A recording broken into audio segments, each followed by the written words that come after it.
கர்த்தருடைய பரிசுத்த நாமத்திற்கு மகிமை உண்டாகட்டும். இந்த வாரத்துல கூட இந்த ஞாயிற்றுக்கிழமை ஆராதனையிலே உங்களோடு கூட நாங்கள் இணைந்து ஆராதிக்க தேவன் கொடுத்ததான இந்த தருணத்திற்காக நன்றி செலுத்துகிறேன். எல்லாம் நலமாய் இருக்கிறோம் என்று நான் அறிந்திருக்கிறேன். அப்படியே கண்களை மூடி இந்த காலை வேளையிலும் கூட கர்த்தரை உள்ளத்தின் ஆழத்திலிருந்து மகிமைப்படுத்த நாம் உள்ளத்தின் ஆழத்திலிருந்து இந்த வார்த்தைகளை சொல்லி தேவனை ஸ்தோத்திரிக்கலாம். நன்றி ஆண்டவரே, ஸ்தோத்திரிக்கிறப்பா, ஸ்தோத்திரிக்கிறோம், துதிக்கிற ஆண்டவரே, துதிக்கிறோம்.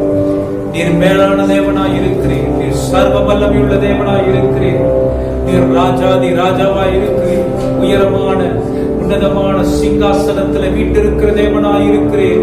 உம்மை போல ஆண்டவரே ஒரு மேலான தேவன் இந்த உலகத்தில் நாங்கள் பார்க்க முடியாது. உம்மை உயர்த்துகிற இடத்துல நீர் அப்படியே இறங்கி ஆண்டவரே எங்கள் நடுவிலே அசைபாடுகிற தேவனாக இருக்கிறீர். உமக்கு நன்றி நன்றி நன்றி ஆண்டவரே, நன்றி ஆண்டவரே. உயரமும் உன்னதமும் சிங்காசனத்தில் வீட்டிருக்கும் உயரமும் உன்னதமும் சிங்காசனத்தில் வீட்டிருக்கும் சேனைகளின் கர்த்தராகிய ராஜாவை என் கண்கள் காணட்டும். சேனைகளின் கர்த்தராகிய ராஜாவை என் கண்கள் காணட்டும். சொல்லுங்களேன், கரங்களை உயர்த்தி.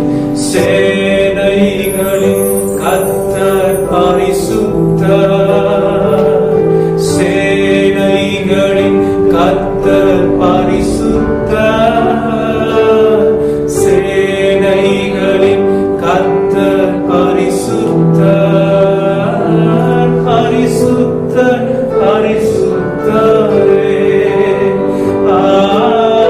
பரிசுத்தர் பரிசுத்தரே.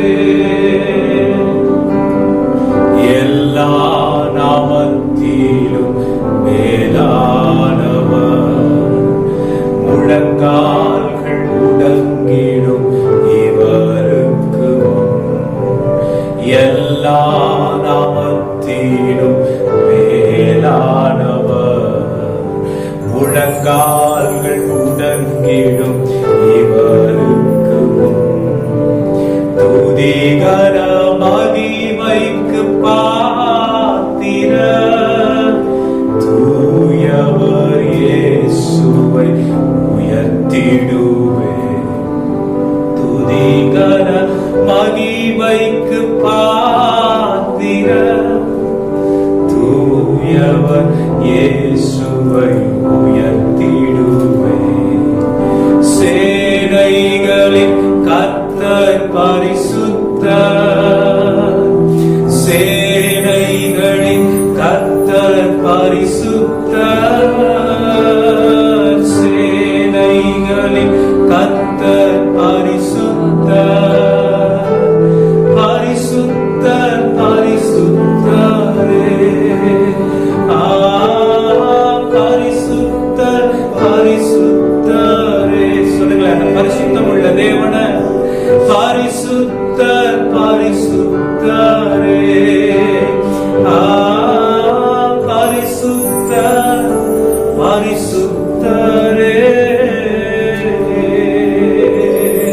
ஆமாண்டவரே, நீர் பரிசுத்தம் உள்ள தேவன், நீர் உன்னதமான தேவன். எங்கள் நடுவிலே நீர் இறங்கி வந்திருக்கிறதற்காக உமக்கு நாங்கள் நன்றி செலுத்துகிறோம். உம்மை துதி ஆராதனை வாயிலாக உயர்த்தத்தக்கதான ஒரு வாய்ப்பை எங்களுக்கு கொடுத்தீரே, உமக்கு நாங்கள் நன்றி செலுத்துகிறோம். ஆண்டவரே, உலகமே அடங்கி போயிருக்கிறதான இந்த நாளில நாங்கள் எங்களுடைய இதயத்தை பரலோக தேவனோடு இணைக்கத்தக்கதாக ஆண்டவரே எங்களுடைய உள்ளங்களை நாங்கள் ஒருமுகப்படுத்துகிறோம். எங்களுடைய ஆண்டவரே சிந்தையை நாங்கள் ஆண்டவரே ஒரு மனதிற்குள்ளே கொண்டு வருகிறோம். ஆவியானவருடைய கட்டுப்பாட்டிற்குள்ளே எங்களை நாங்கள் அர்ப்பணிக்கிறோம். உம்மை மாத்திரம் உயர்த்துகிறோம். நீர் மகிமைப்படும்படிக்கு ஆண்டவரே எங்களை தாழ்த்தி உம்முடைய பாதத்தில் ஒப்பு கொடுக்கிறோம். ஆராதனையில் நீர் மகிமைப்படுவீராக. துதிகர மகிமை உமக்கே எடுக்கிறோம். இயேசுவின் நாமத்தில் ஜெபம் கேளும் நல்ல பிதாவே, ஆமென். நாம் பிரியமானவர்களே, இந்த காலை வேளையிலும் கூட நம் கரங்களை தட்டி சில பாடல்களை நாம் பாட போகிறோம். சர்வ வல்லமை உள்ள தேவன் நம்மை ஆட்கொள்வாராக. இந்த பாடல்கள் பாடும் பொழுதே ஒரு விடுதலை நமக்கு கடந்து வரட்டும். இந்த பாடல்களை நாம் பாடும் பொழுதே ஒரு சுகம் நமக்கு தேவன் தருவாராக. இந்த பாடல்களை நாம் பாடும் பொழுதே பரலோகத்திலிருந்து தேவனுடைய பிரசன்னம் நம்மை ஆட்கொள்ளும்படியாக தேவனுக்கு மகிமை செலுத்தி இந்த பாடலை துதிப்பது எனக்கு தகுதி. உம்மை உயர்த்தும் பொழுது தேவ பிரசன்னம் என்னை ஆளுகை செய்யும் என்றதான ஒரு அர்ப்பணிப்போடு, ஒரு உணர்வோடு இந்த பாடலை நாம் எல்லாரும் சேர்ந்து பாட போகிறோம். துதிப்பது ஆண்டவரே, உம்மை துதிக்கும் பொழுதே ஒரு ஆண்டவரே ஒரு ஆசீர்வாதம் என்னுடைய வாழ்க்கையில நிறைவாய் இருக்கிறது என்று சொல்லி நாங்கள் அனுபவிக்கிறோம் என்றதான விசுவாசத்தோடு இந்த காலை வேளையில இந்த பாடலை நாம் பாடலாம். எல்லா கரங்களை தட்டி ஆமென்.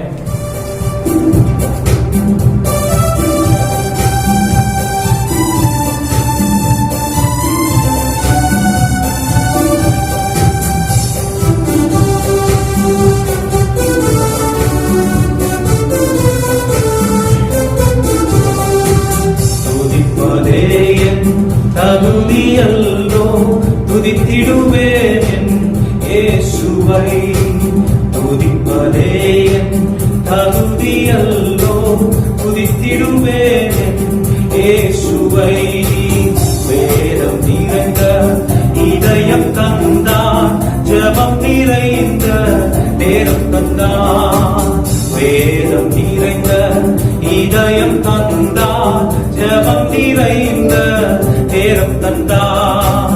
கண்ணீர் நிறைந்த கண்கள் தந்தார், கருணை நிறைந்த கரங்கள் தந்தார். கண்ணீர் நிறைந்த கண்கள் தந்தார், கருணை நிறைந்த கரங்கள் தந்தார். துதிப்பதே என் தகுதியல்லோ துதித்திடுவேன் இயேசுவை. துதிப்பதே என் தகுதியல்லோ துதித்திடுவேன் இயேசுவை. வியாதி நேரத்தில் விடுதலை தந்தார், சோதனை நேரத்தில் ஜெயம் தந்தார். வியாதி நேரத்தில் விடுதலை தந்தார், சோதனை நேரத்தில் ஜெயம் தந்தார். கைவிட்ட நேரத்தில் ஜீவன் தந்தார், ஆரோக்கிய நேரத்தில் அடக்கம் தந்தார். கைவிட்ட நேரத்தில் ஜீவன் தந்தார், ஆரோக்கிய நேரத்தில் அடக்கம் தந்தார். துதிப்பதே என் தகுதியல்லோ துதித்திடுவேன் எல்லா நேரத்திலும். துதிப்பதே என் தகுதியல்லோ துதித்திடுவேன் இயேசுவை. மனதில் நிறைந்த மகிழ்ச்சி தந்தார், தூய்மை நிறைந்த பார்வை தந்தார். மனதில் நிறைந்த மகிழ்ச்சி தந்தார், தூய்மை நிறைந்த பார்வை தந்தார். சிந்தனை நிறைந்த ஊழியம் தந்தார், செயல் நிறைந்த திட்டங்கள் தந்தார். சிந்தனை நிறைந்த ஊழியம் தந்தார், செயல் நிறைந்த திட்டங்கள் தந்தார். துதிப்பதே என் தகுதியல்லோ துதித்திடுவேன் இயேசுவை. துதிப்பதே என் தகுதியல்லோ துதித்திடுவேன் இயேசுவை. ஆபத்து நேரத்தில் அடைக்கலம் தந்தார், பலவீன நேரத்தில் வேலம் தந்தார். ஆபத்து நேரத்தில் அடைக்கலம் தந்தார், பலவீன நேரத்தில் வேலம் தந்தார். செய்தி நேரத்தில் தூது தந்தார், பாடிய நேரத்தில் பரவசம் தந்தார். செய்தி நேரத்தில் தூது தந்தார், பாடிய நேரத்தில் பரவசம் தந்தார். துதிப்பதே என் பகுதியல்லோ அல்லோ துதித்திடுவேன் இயேசுவை, துதிப்பதே தகுதி அல்லோ துதித்திடுவேன் இயேசுவை. உள்ளத்தின் ஆழத்திலிருந்து எல்லா கரங்களை தட்டி அது தேவனுக்கு மகிமை செலுத்தி நம் பாடினதான் இந்த பாடல் வரிகள் சொல்கிறது. துதிப்பது எனக்கு ஒரு கடமை அல்ல, துதிப்பது எனக்கு நான் செய்ய வேண்டியதான கட்டாயம் கிடையாது, துதிப்பது எனக்கு தகுதி. தேவனை நான் துதிக்கும் பொழுது எனக்கு பரலோகத்திலிருந்து தேவன் அநேக ஆசீர்வாதங்களை அருள பண்ணுகிற தேவனாய் இருக்கிறார். என் ஜெபத்தை அவர் கேட்கிற தேவனாய் இருக்கிறார். என்னுடைய விண்ணப்பத்தை அவர் கேட்கிற தேவனாய் இருக்கிறார். வியாதியின் நேரத்தில் அவர் விடுதலை தருகிறார்.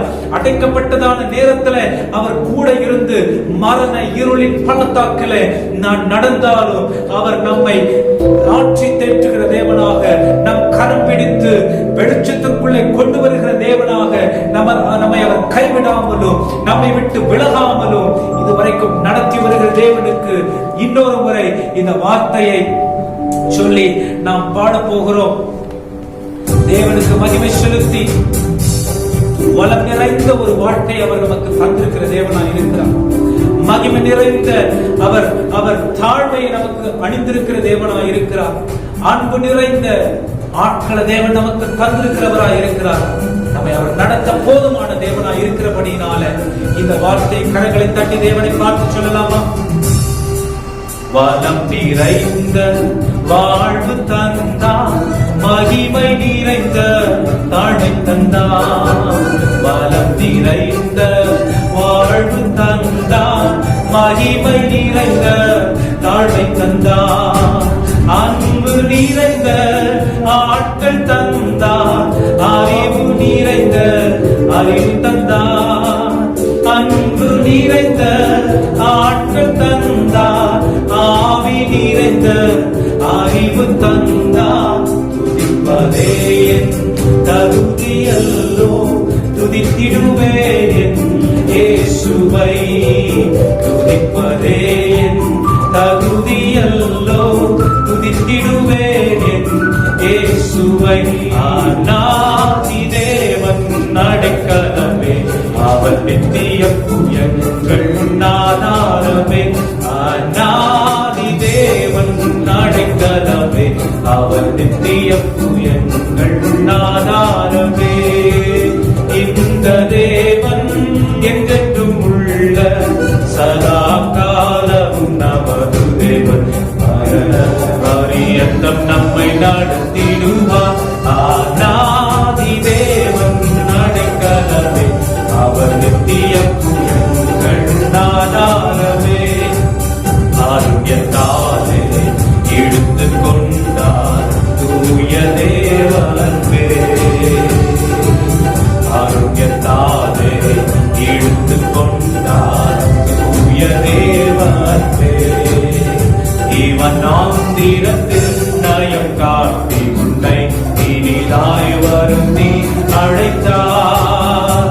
இவன் ஆந்திரத்தில் நயம் காட்டி உன்னை இனிதாய் வருந்தி அழைத்தார். இந்த தேவன் என்றென்றும் உள்ள சதா காலமும் நமது தேவன், மரண பரியந்தம் நம்மை நடத்திடுவார். ஆனாதி தேவன் அடைக்கலமே, அவர் நித்திய புயங்கள் ஆதாரமே. ஆனாதி தேவன் அடைக்கலமே, அவர் நித்திய புயங்கள் ஆதாரமே. வறண்ட வாழ்க்கை செழித்திடுவே தூய தேவாருளா, வறண்ட வாழ்க்கை செழித்திடுவே தூய தேவாருளா. நித்திய மகிழ்ச்சி தலைமேல் இருக்கும், சஞ்சலம் தவிக்கும் ஓடிப்போ. நித்திய மகிழ்ச்சி தலைமேல் இருக்கும், சஞ்சலம் தவிக்கும் ஓடிப்போ. இந்த தேவன் என்றென்றும் உள்ள சதா காலமும் நமது தேவன், மரண பரியந்தம் நம்மை நடத்திடுவார். தேவ கிருபை என்றும் உள்ளது, அவர் கிருபை என்றும் உள்ளது.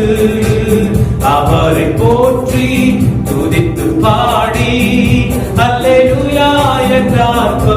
அவரை போற்றி, அவரை போற்றி துதித்து பாடி அல்லேலூயா என்றார்.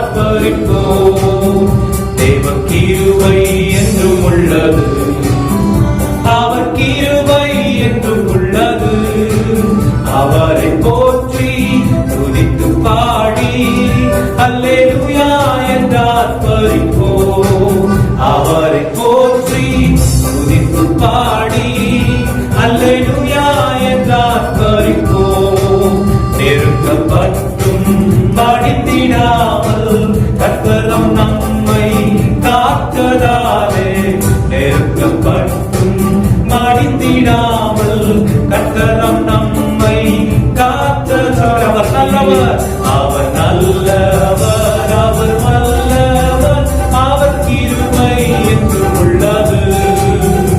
அவர் நல்லவர், அவர் வல்லவர், அவர் கிருபை என்றும் உள்ளது. தேவ கிருபை என்றும் உள்ளது, அவர் கிருபை என்றும் உள்ளது. அவரை போற்றி துதித்து பாடி அல்லேலூயா என்றார். அவரை போற்றி துதித்து பாடி அல்லேலூயா என்றார். சத்துரு சேனை தொடர்ந்து சூழ்கையில் பக்தனாம் தாவீதின் தேவன் நமக்கு. சத்துரு சேனை தொடர்ந்து சூழ்கையில் பக்தனாம் தாவீதின் தேவன் நமக்கு. முன் சென்றாரே அவர் நல்லவர், அவர் கிருபை என்றும் உள்ளது. அவர் முன் சென்றவர், முன் சென்றாரே அவர் நம்முடைய போராட்டமான சூழ்நிலைகளுக்கு அவர் முன்பாக செல்லுகிற தேவன். தேவ கிருபை என்றும் உள்ளது, அவர் கிருபை என்றும் உள்ளது. அவரை போற்றி துதித்து பாடி அல்லேலூயா என்றார். அவரை போற்றி துதித்து பாடி அல்லேலூயா என்றார். சோதனை பட்சிக்க வந்தும் உச்செடி தன்னில் தோன்றிய தேவன். அக்கினி சோதனை பட்சிக்க வந்தும் உச்செடி தன்னில் தோன்றிய தேவன். பாதுகாத்தாரே அவர் நல்லவர், அவர் கிருபை என்றும் உள்ளது. பாதுகாத்தார் எல்லா பிள்ளைகளிலும் எல்லாவற்றிலும் நம்மை பாதுகாக்கிற தேவன். அவர் கிருபை என்றும் உள்ளது, கிருபை என்றும் உள்ளது. அவர் கிருபை என்றும் உள்ளது. அவரை போற்றி துதித்து பாடி அல்லேலூயா என்றார். அவரை போற்றி துதித்து பாடி அல்லேலூயா என்றார். அவரை போற்றி, அவரை போற்றி துதித்து பாடி அல்லேலூயா என்றார். அவரை போற்றி துதித்து பாடி அல்லேலூயா என்றார். எந்த நாவில் புது பாட்டு எந்த நேசு தருகிறார். எந்த நாவில் புது பாட்டு எந்த நேசு தருகிறார். ஆனந்தம் கொள்ளுவே அவரை நான் பாடுவேன் உள்ள நாள் வரையில். அல்லேலூயா ஆனந்தம் கொள்ளுவேன் அவரை நான் பாடுவேன் உள்ள நாள் வரையில். எந்த நாவில் புது பாட்டு எந்த நேசு தருகிறார். எந்த நாவில் புது பாட்டு எந்த நேசு தருகிறார். பாவையிருள் என்னை வந்து சூழ்ந்து கொள்கையில் தேவன் அவர் தீபமாக என்னை தேற்றினார். பாவையிருள் என்னை வந்து சூழ்ந்து கொள்கையில் தேவன் அவர் தீபமாக என்னை தேற்றினார். அவரை நான் பாடுவேன் உயிருள்ள நாள் வரையில். அல்லேலூயா ஆனந்தம் கொள்ளுவேன் அவரை நான் பாடுவேன் உயிருள்ள நாள் வரையில். அல்லேலூயா கர்த்தரையே ஏகமாய் துதியுங்கள். அவர் நடத்தும் செயல்களெல்லாம் பார்த்தோரை துதியுங்கள். வல்லமையால் கிரிய செய்யும் வல்லோரை துதியுங்கள். எல்லோரையும் ஏற்றுக்கொள்ளும் இயேசுவை துதியுங்கள். சொல்லுங்க, ராஜாதிராஜ ராஜாதிராஜனாம் இயேசு ராஜன் பூமியில் ஆட்சி செய்வார். அல்லேலூயா அல்லேலூயா தேவனை துதியுங்கள். சொல்லுங்க, ராஜாதிராஜன் ராஜாதிராஜனாம் இயேசு ராஜன் பூமியில் ஆட்சி செய்வார். அல்லேலூயா அல்லேலூயா தேவனை துதியுங்கள். தம்புரோடும் வீணையோடும் கர்த்தரை துதியுங்கள். ரத்தத்தினால் பாவங்களை போக்கினார் துதியுங்கள். எக்காலமும் கைத்தாலமும் முழங்கிட துதியுங்கள். எக்காலத்திலும் மாறாத தேவன் மாறாதவர் இயேசுவை துதியுங்கள். ராஜாதிராஜனாம் இயேசு ராஜன் பூமியில் ஆட்சி செய்வார். அல்லேலூயா அல்லேலூயா தேவனை துதியுங்கள்.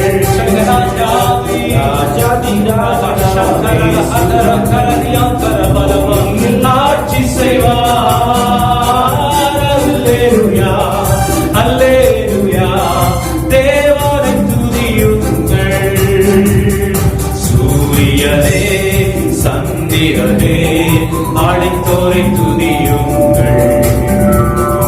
ஒளியதனை எங்கள் உள்ளம் அழைத்தோரை துதியுங்கள். அக்கினியே கல்மழையே தேவனை துதியுங்கள். அக்கினியாய் கல்மனரை உடைத்தோரை துதியுங்கள். ராஜாதிராஜனாம் இயேசு ராஜன் பூமியில் ஆட்சி செய்வார். அல்லேலூயா அல்லேலூயா தேவனை துதியுங்கள். அல்லேலூயா அல்லேலூயா தேவனை துதியுங்கள். என்னை நிரப்புவே என்னை நிரப்புவே என்னை நிரப்பியே அனுப்புவே. என் பாத்திரம் நிரம்பி வாழ்த்திட ஆவியை ஊற்றுவே. என்னை நிரப்புவே அனுப்புவே. என் பாத்திரம் நிரம்பி வாழ்த்திட ஆவியை ஊற்றுவே. என்னை நிரப்புவே என்னை நிரப்புவே என்னை நிரப்பியே அனுப்புவே. என் பாத்திரம் நிரம்பி வழிந்திட ஆவியை ஊற்றுவே. என்னை நிரப்புவே என்னை நிரப்புவே என்னை நிரப்பியே அனுப்புவே. என் பாத்திரம் நிரம்பி வழிந்திட ஆவியை ஊற்றுவே. என்னை நிரப்புவே.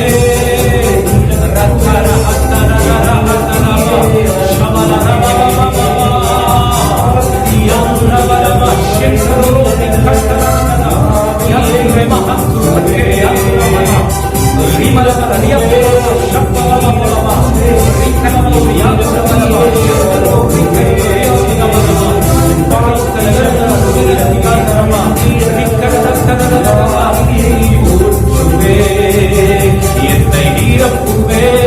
தேவனை ஆராதிக்கிற வேளையில நம்முடைய சிறை ரூபங்களை அவர் மாற்ற வல்லவராக இருக்கிறார்.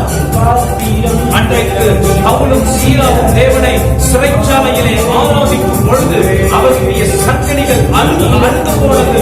அவருடைய இக்கட்டான நிலைமைகள் தேவனோடு நிலைநிறுத்தத்தை அனுப்பி அங்கே ஒரு பெரிய மாற்றத்தை உண்டு பண்ணியிருக்கிறார். இந்த சூழ்நிலையிலும் கூட நாம் வீடுகளிலே ஆராதிக்கிறதான வேளையிலே அன்றைக்கு அப்போஸ்தலர் 12ஆம் அதிகாரத்திலே பவுல் பேதுரு ஆராதித்துக் கொண்ட பவுல் பேதுரு இக்கட்டான சூழ்நிலையிலே அடைக்கப்பட்ட சூழ்நிலையிலே சிறைச்சாலையில் வைக்கப்பட்டிருக்கும் பொழுது வீடுகளிலே ஜனங்கள் கூடி ஆராதிக்கும் பொழுது சிறைச்சாலை அசைக்கப்பட்டது என்று சொல்லி வேதத்திலே நாம் பார்க்கிறோம். தேவதூதன் இறங்கி வந்தார் வேதத்திலே பார்க்கிறோம். எல்லா விதமான அடைக்கப்பட்ட அனுபவமும் எல்லா விதமான கூட்டப்பட்ட நிலைமைகளும் எல்லா விதமான இக்கட்டான சூழ்நிலைகளும் எல்லா விதமான கொள்ளை நோய்களின் அனுபவங்களும் எல்லா கொள்ளை நோய்க்கு பிறகு ஒரு வாக்கோவர் இருந்தது. கொள்ளை நோய்க்கு பிறகு ஒரு விடுதலை அனுபவம் இருந்தது. அந்த இஸ்ரவேல் தேசத்துல அந்த எகிப்து தேசத்துல ஒரு கொள்ளை நோய்க்கு பிறகு அந்த இடத்துல பார்வனுடைய கடினமான இதயம் உடைக்கப்பட்டதை பார்க்கிறோம். ஜனங்கள் ஆராதிக்கும்படிக்கு அவர்கள் அனுப்பப்பட்டார்கள் என்று பார்க்கிறோம். இந்த நாட்களிலே இந்த கொள்ளை நோயின் நாட்களுக்கு பிறகு ஒரு விடுதலை, ஒரு எழுப்புதல், ஒரு மாற்றம், ஒரு விடுவு காலம், ஒரு சபைகளுக்குள்ள ஒரு உயிர் வீழ்ச்சி தேவன் அனுப்ப வல்லவராக இருக்கிறார். இந்த காலை வேளையிலும் கூட என்னோடு சேர்ந்து உங்களுடைய மனக்கரத்தை உங்கள் தலை மீது வைத்த ஆண்டவரே, இதை ஒரு பெரிய எழுப்புதலுக்கு ஆயத்தப்படுத்தும், இதை ஒரு பெரிய எழுப்புதலுக்கு ஆயத்தப்படுத்தும், ஒரு பெரிய மாற்றத்துக்கு ஆயத்தப்படுத்தும், ஒரு பெரிய மாற்றத்துக்கு ஆயத்தப்படுத்தும்.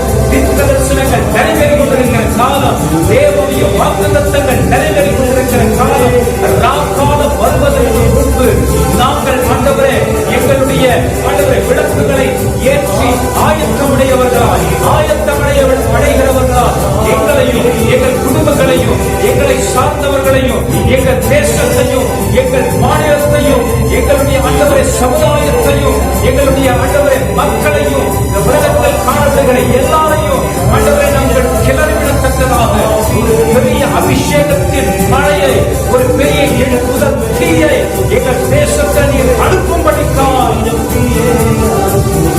ஆண்டவரே நாங்கள் வேண்டிக் கொள்கிறோம். அனுப்ப போகிறதற்காக நன்றி செலுத்துகிறோம். உலகமே மூடி இருந்தாலும் கிறிஸ்தவர்களுக்கு நீர் எங்களுக்கு ஆண்டவரே வானத்தை திறந்து வைத்திருக்கிறீர்கள். உடைய வெளிச்சத்தை நாங்கள் பெற்றவர்களாய் அந்த பெற்றலில யாக்கோபு எப்படி ஒரு வெளிச்சத்தை பரலோகத்திலிருந்து பூமிக்கு இறங்கி வருகிறதை போல ஒரு தரிசனத்தை கண்டானோ, அது போல இந்த இக்கட்டான ஆண்டவரே அடைக்கப்பட்டிருந்ததான இருக்கிற சூழ்நிலையில யாக்கோபை போல நாங்கள் தரிசனங்களை காண ஆண்டவரே, எலியாவை போல ஆண்டவரே உம்மோடு நாங்கள் உறவாடும்படிக்கு எங்களிலே பலத்தை தருவீராக, பலத்தை தருவீராக, பலத்தை தருவீராக.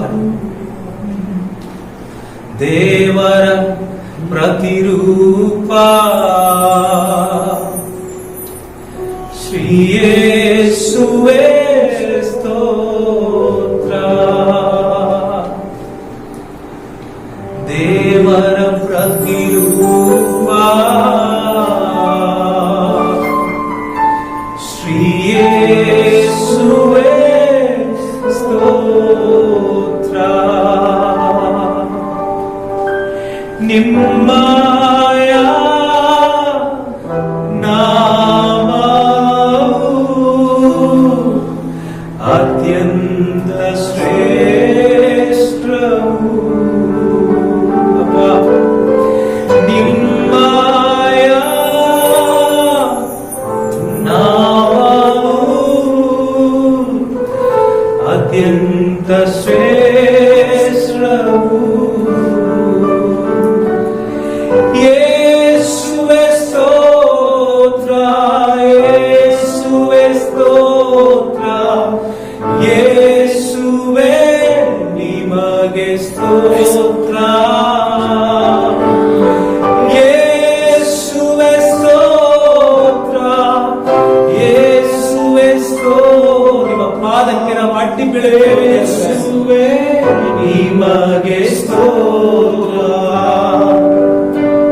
ದೇವರ ಪ್ರತಿರೂಪ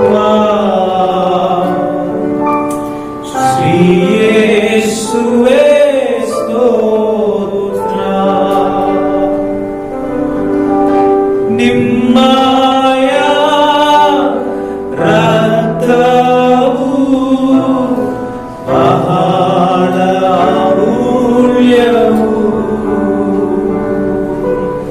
ನಿಮ್ಮಯ ರಕ್ತವು ಬಹಳ ಅಮೂಲ್ಯವು.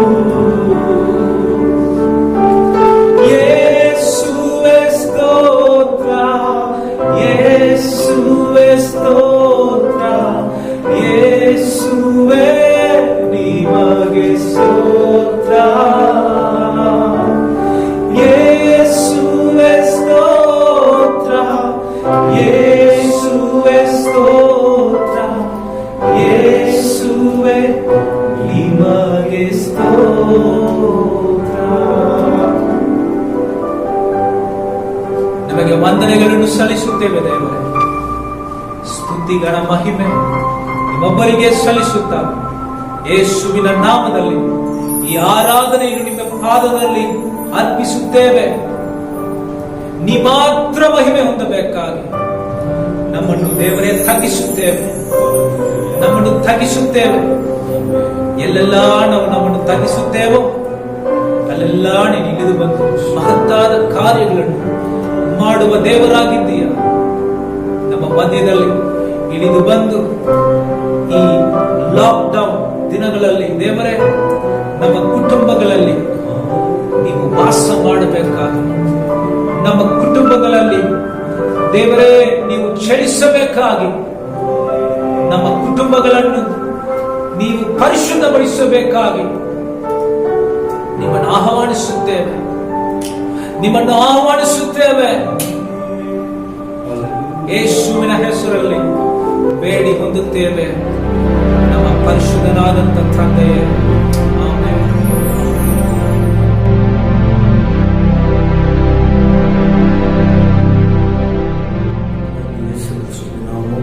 இந்த நாளிலும் மகிமைப்படட்டும். ಕರ್ತನಾಗಿರುವ ಯೇಸು ಕ್ರಿಸ್ತನ ನಾಮವು ಈ ದಿನದಲ್ಲಿ ಮಹಿಮೆ ಹೊಂದಲಿ. உலகம் முழுவதும் சோதனைக்குள்ளான இந்த சூழ்நிலையிலே ಲೋಕದಲ್ಲೆಲ್ಲ ಈ ಶೋಧನೆಯ ಸಮಯದಲ್ಲಿ ஏசப்பாவுடைய வார்த்தை கேட்கிற பாக்கியம் நமக்கு ஒவ்வொருவருக்கும் கிடைத்ததற்காக நாம் நன்றியுள்ளவர்களாய் இருக்க வேண்டும். ಯೇಸು ಸ್ವಾಮಿಯ ಮಾತನ್ನು ಕೇಳುವುದಕ್ಕಾಗಿ ದೇವರು ಕೊಟ್ಟಿರುವ ಈ ಸಮಯಕ್ಕಾಗಿ ನಾವೆಲ್ಲರೂ ಕೃತಜ್ಞತೆಯುಳ್ಳವರಾಗಿರಬೇಕು. ஏப்ரல் மாதம் 19ஆம் தேதி இந்த 3வது ஞாயிற்றுக்கிழமை உங்களை சந்திப்பதற்கு தேவன் கொடுத்த அந்த நல்ல வாய்ப்புக்காக கர்த்தருக்கு நன்றி சொல்கிறேன். ಈ ಒಂದು ಏಪ್ರಿಲ್ ತಿಂಗಳಿನ 19ನೇ ತಾರೀಕು 3ನೇ ವಾರದಲ್ಲಿ ನಿಮ್ಮನ್ನು ಸಂಧಿಸುವುದಕ್ಕಾಗಿ ದೇವರು ಕೊಟ್ಟಿರುವ ಸಮಯಕ್ಕಾಗಿ ಸ್ತೋತ್ರ. தொடர்ச்சியாக கர்த்தராகிய இயேசு கிறிஸ்துவை குறித்ததான வார்த்தைகளை கடந்த நாட்களில் நாம் கேட்டு வந்திருக்கிறோம். ಮತ್ತೊಂದು ಆವರ್ತಿ ನಾವು ದೇವರ ವಾಕ್ಯವನ್ನು ಕೇಳುವುದಕ್ಕಾಗಿ ದೇವರು ಕೊಟ್ಟಿರುವ ಈ ಕಾರ್ಯಕ್ಕಾಗಿ ಸ್ತೋತ್ರ. இயேசு கிறிஸ்து என்னவெல்லாம் சொன்னாரோ இந்த உலகத்தில் இருந்தபோது, ಯೇಸು ಸ್ವಾಮಿ ಲೋಕದಲ್ಲಿ ಇರುವಾಗ ಏನೆಲ್ಲ ಹೇಳಿದರು, அவர் சொன்னபடியே ஒவ்வொன்றும் நிறைவேறி கொண்டிருக்கிறது.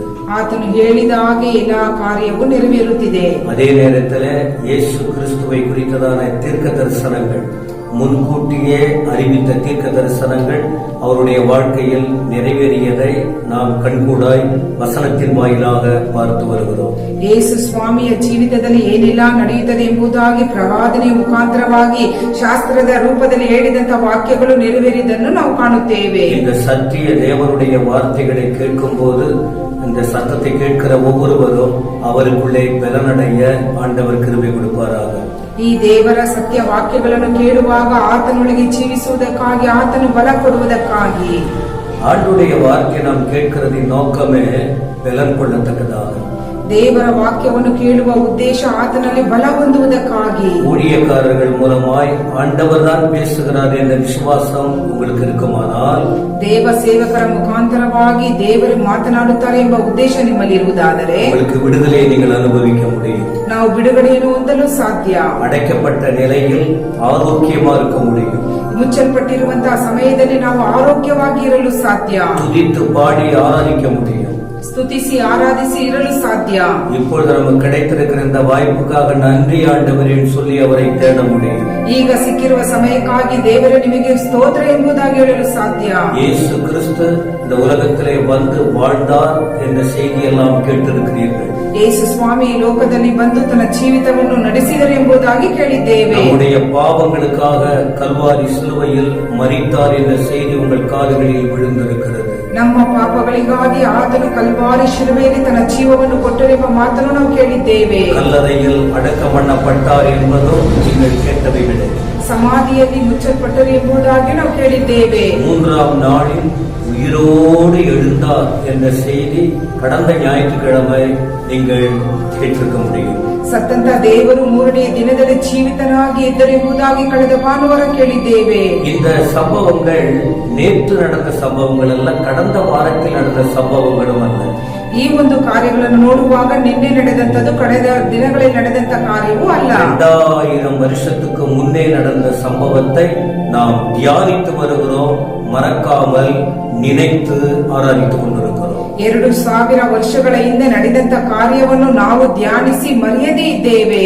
இயேசு கிறிஸ்து உயிரோடு எழுந்த பிறகு ಯೇಸು ಸ್ವಾಮಿ ಜೀವಿತರಾಗಿದ್ದ ಮೇಲೆ 40 நாள் வரைக்கும் அவர் மாம்சத்திலே இந்த உலகத்தில் தான் அவர் செயல்பட்டிருக்கிறார். 40 ದಿನಗಳ ಕಾಲ ಶಾರೀರಿಕ ರೀತಿಯಲ್ಲಿ ಲೋಕದಲ್ಲಿ ಜೀವಿಸಿದರು ಎಂಬುದಾಗಿ ನೋಡುತ್ತೇವೆ. அப்போஸ்தல நடபடிகள் 1ஆம் அதிகாரம் 5ஆம் வசனங்களை நீங்கள் படிக்கும்போது, ಅಪೊಸ್ತಲರ ಕೃತ್ಯಗಳು 1ನೇ ಅಧ್ಯಾಯ 5ನೇ ವಚನವನ್ನು ನೀವು ಓದುವಾಗ 40 நாள் வரைக்கும் அவர் இந்த பூமியில் இருந்தார் என்றும் 40 ದಿನಗಳು ಈ ಭೂಮಿಯಲ್ಲಿ ಇದ್ದರು ಎಂಬುದಾಗಿಯೂ அவரை சார்ந்த பிள்ளைகளுக்கு காட்சி அளித்தார், தரிசனம் கொடுத்தார் என்பதாக அந்த வாக்கியங்களில் நீங்கள் படிக்க முடியும். ಆತನನ್ನು ನೋಡಿದಂತ ಜನರಿಗೆ ತನ್ನ ಜೀವಿತವನ್ನು ತೋರ್ಪಡಿಸಿದರು ಎಂಬುದಾಗಿ ವಾಕ್ಯದಲ್ಲಿ ಓದುತ್ತೇವೆ. இயேசு கிறிஸ்து உயிருள்ளவர் என்பதை நாம் தொடர்ச்சியாக வசன ஆதாரங்கள் நிரூபிக்கிற விஷயங்களை நாம் பார்க்கிறோம். ಯೇಸು ಸ್ವಾಮಿ ಜೀವಿಸುವಂತ ದೇವರು ಎಂಬುದಾಗಿ ದೇವರ ವಾಕ್ಯದಲ್ಲಿ ನಾವು ಓದುತ್ತೇವೆ. இப்படி 40 நாட்கள் ஒரு காலகட்டத்திலே அநேகரோடு கூட தான் உயிரோடு இருப்பதை நிரூபித்து காண்பித்திருக்கிறார். ಈ 40 ದಿನಗಳ ಕಾಲ ಪ್ರತಿಯೊಬ್ಬೊಬ್ಬರ ಜೀವಿತದಲ್ಲಿ ತನ್ನ ಕಾಲವನ್ನು ನೆರವೇರಿಸಿದರು ಎಂಬುದಾಗಿ ನೋಡುತ್ತೇವೆ. அப்படியானால் அவரை யாரெல்லாம் பார்க்க முடியும்? ಹಾಗಾದರೆ ಆತನನ್ನು ಯಾರೆಲ್ಲ ನೋಡಲು ಸಾಧ್ಯ? அவரை நேரடியாக பார்த்தவர்களின் நிலைமை என்ன என்பதை சுருக்கமாக சில காரியங்களை நாம் இப்பொழுது தியானிக்க போகிறோம். ಆತನನ್ನು ನೇರವಾಗಿ ನೋಡಿದಂತ ಮನುಷ್ಯರು ಯಾರು ಏನೆಲ್ಲ ನಡೆಯಿತು ಎಂಬುದಾಗಿ ಸ್ವಲ್ಪ ಸಮಯ ಧ್ಯಾನಿಸಲಿದ್ದೇವೆ. மத்தேயு 5ஆம் அதிகாரம் 8ஆம் வசனத்தை நீங்கள் வாசிக்கிற வேளையில், ಮತ್ತಾಯನು ಬರೆದ ಸುವಾರ್ತೆ 5ನೇ ಅಧ್ಯಾಯ 8ನೇ ವಚನವನ್ನು ಓದುವಾಗ, இருதயத்தில் சுத்தம் உள்ளவர்கள் பாக்கியவான்கள், அவர்கள் தேவனை தரிசிப்பார்கள். ನಿರ್ಮಲ ಚಿತ್ತರು ಧನ್ಯರು, ಅವರು ದೇವರನ್ನು ನೋಡುವರು ಎಂಬುದಾಗಿ. இருதயத்தில் ஒரு மனுஷனுடைய இருதயத்தில் சுத்தம் இருக்க வேண்டும். அப்படி சுத்தம் உள்ளவர்கள் தான் அவரை பார்க்க முடியும் என்று மத்தேயு 5:8 நாம் படிக்கிறோம். ಮತ್ತಾಯನು ಬರೆದ ಸುವಾರ್ತೆ 5:8 ನಾವು ಓದುತ್ತೇವೆ, ಹೃದಯದಲ್ಲಿ ಶುದ್ಧ ಉಳ್ಳವರು ಮಾತ್ರ ಆತನನ್ನು ಕಾಣಲು ಸಾಧ್ಯ. அப்படியானால் ஒரு மனுஷனுடைய இருதயத்துக்குள்ளே அசுத்தமான காரியங்கள் வந்து தங்க முடியும் என்பது தெளிவாகிறது அல்லவா? ಆದರೆ ಒಬ್ಬ ಮನುಷ್ಯನ ಜೀವಿತದಲ್ಲಿ ಆ ಮನಸ್ಸಿನಲ್ಲಿ ಕೆಟ್ಟ ಕಾರ್ಯಗಳು ಇರುತ್ತದೆ ಎಂಬುದಾಗಿ ನಾವು ತಿಳುವಳಿಕೆ ತಿಳಿದುಕೊಳ್ಳುತ್ತೇವೆ. தேவன் நல்லவரானால் அவரை பார்க்கக்கூடியவர்கள் இருதயம் நல்ல சுத்தமான இருதயம் காணப்பட வேண்டும். ದೇವರು ಒಳ್ಳೆಯವರಾಗಿರುವುದಾದರೆ ಆತನನ್ನು ನೋಡುವವರು ಅವರ ಹೃದಯವು ಶುದ್ಧರಾಗಿರಬೇಕು. ஒரு சில சாட்சிகளை குறித்து இந்த நாளிலே வசன ஆதாரத்தோடு உங்களுக்கு சொல்லுகிறேன். ಕೆಲವು ಸಾಕ್ಷಿಗಳ ಕುರಿತು ನಾವು ದೇವರ ವಾಕ್ಯವನ್ನು ಧ್ಯಾನಿಸಲಿದ್ದೇವೆ. யார் அவரை பார்க்க முடியும்? ಯಾರು ಆತನನ್ನು ನೋಡಲು ಸಾಧ್ಯ? உண்மையான பக்தியும் பாசமும் யாருக்கு இருக்கோ அவங்கதான் இந்த உயிர்த்தெழுந்த இயேசுவை பார்க்க முடியும். ನಿಜವಾದ ಭಕ್ತಿ ಪ್ರೀತಿ ಯಾರಲ್ಲಿ ಇದೆಯೋ ಆ ಅವರು ಮಾತ್ರ ಜೀವಂತವಾಗಿರುವಂತ ಯೇಸುವನ್ನು ಕಾಣಲು ಸಾಧ್ಯ. வாழ்க்கையில் உண்மையான பக்தி இல்லாம, உண்மையான அன்பு பாசம் இல்லாம இருந்தால் இயேசு கிறிஸ்துவை அவர்கள் பார்க்க முடியாது, அந்த அனுபவத்தை பெற்றுக்கொள்ள முடியாது. ಜೀವಿತದಲ್ಲಿ ನಿಜವಾದ ಪ್ರೀತಿಯು ನಿಜವಾದ ಒಂದು ಸಾಕ್ಷಿ ಇಲ್ಲ, ನಂಬಿಕೆ ಇಲ್ಲದಿದ್ದರೆ ಆತನನ್ನು ನೋಡಲು ಸಾಧ್ಯವಿಲ್ಲ. மார்க் எழுதின சுவிசேஷம் 16ஆம் அதிகாரம் 9 மற்றும் 10ஆம் வசனத்தை படிக்கிற வேளையில், ಮಾರ್ಕನು ಬರೆದ ಸುವಾರ್ತೆ 9ನೇ ಅಧ್ಯಾಯ ವಚನಗಳನ್ನು ಓದುವಾಗ, முதல் அவர் உயிரோடு எழுந்த பிறகு ஒரு பெண்மணிக்கு அவர் காட்சி அளித்திருக்கிறார், தரிசனம் கொடுத்தார் என்பதாக அந்த வசனம் சொல்லுகிறது. ಮಾರ್ಕನು ಬರೆದ ಸುವಾರ್ತೆ 16ನೇ ಅಧ್ಯಾಯ 9-10ನೇ ವಚನವನ್ನು ಓದುವಾಗ, ಆತನು ಜೀವಿತನಾಗಿ ಎದ್ದ ಮೇಲೆ ಒಬ್ಬ ಸ್ತ್ರೀಗೆ ಕಾಣಿಸಿಕೊಂಡರು ಎಂಬುದಾಗಿ ನೋಡುತ್ತೇವೆ. ಅನೇಕ ಸ್ತ್ರೀಗಳು ಅವரை பார்க்க போனார்கள், அன்பும் பாசமும் அவர்களுக்கும் இருந்தது. ಅನೇಕ ಸ್ತ್ರೀಯರು ಆತನನ್ನು ನೋಡಲು ಹೋದರು, ಅವರ ಮೇಲೆ ಭಕ್ತಿಯು ಪ್ರೀತಿಯೂ ಇತ್ತು. அதில் குறிப்பாக மகதலேனா மரியாள் என்று சொல்லப்பட்ட ஒரு பெண்மணியை குறித்துதான் அந்த வாக்கியங்கள் அதிகமாய் குறிப்பிடுகிறது. ಆದರೆ ಮುಖ್ಯವಾದ ಒಬ್ಬ ಸ್ತ್ರೀಯನ್ನು ಕುರಿತು ಇಲ್ಲಿ ಬರೆಯಲ್ಪಟ್ಟಿದೆ, ಮಗ್ದಲಾದ ಮರಿಯಳನ್ನು ಕುರಿತು. இந்த பெண்ணினுடைய முந்தின வாழ்க்கையை நாம் பார்க்கும்போது, ಈ ಒಂದು ಹೆಣ್ಣು ಮಗಳ ಇಂದಿನ ಜೀವಿತವನ್ನು ನಾವು ನೋಡುವಾಗ, பிசாசு பிடியினாலே அலக்கழிக்கப்பட்டவர்களாய் காணப்பட்டார்கள். ದೆವ್ವಗಳನ್ನು ಹಿಡಿದು ಆಕೆಯನ್ನು ಅಲ್ಲಾಡಿಸುವುದನ್ನು ನಾವು ಕಾಣುತ್ತೇವೆ. ஒரு மனுஷன் ஒருவனுக்கு தொந்தரவு கொடுத்தாலே அவனால விடுதலை இல்லாம கஷ்டப்படுவதை, கண்ணீர் வடிக்கதை பார்க்க முடியும். ಒಬ್ಬ ಮನುಷ್ಯನು ಮತ್ತೊಬ್ಬ ಮನುಷ್ಯನಿಗೆ ತೊಂದರೆಗಳನ್ನು ಕೊಡುವಾಗ ಆತನು ಬಿಡುಗಡೆ ಹೊಂದದೆ ಕಣ್ಣೀರಿಂದ ಇರಲು ಸಾಧ್ಯ. ஆனா இந்த மரியாளுக்குள்ள 7 பிசாசுகள், 1 2 அல்ல, 7 பிசாசுகள் ஒரு பெண்ணுக்குள்ள கிரியை செய்ய ஆரம்பிக்கிறது. ಮಗ್ದಲಾದ ಮರಿಯಳ ಒಂದು ಜೀವಿತದಲ್ಲಿ 7 ದೆವ್ವಗಳು ಹಿಡಿದಿದ್ದವು. 7 பிசாசுன்னா பூரணமாக இவள் வாழ்க்கைய அழிப்பதற்கு செயல்பட்டு கொண்டிருக்கிறது.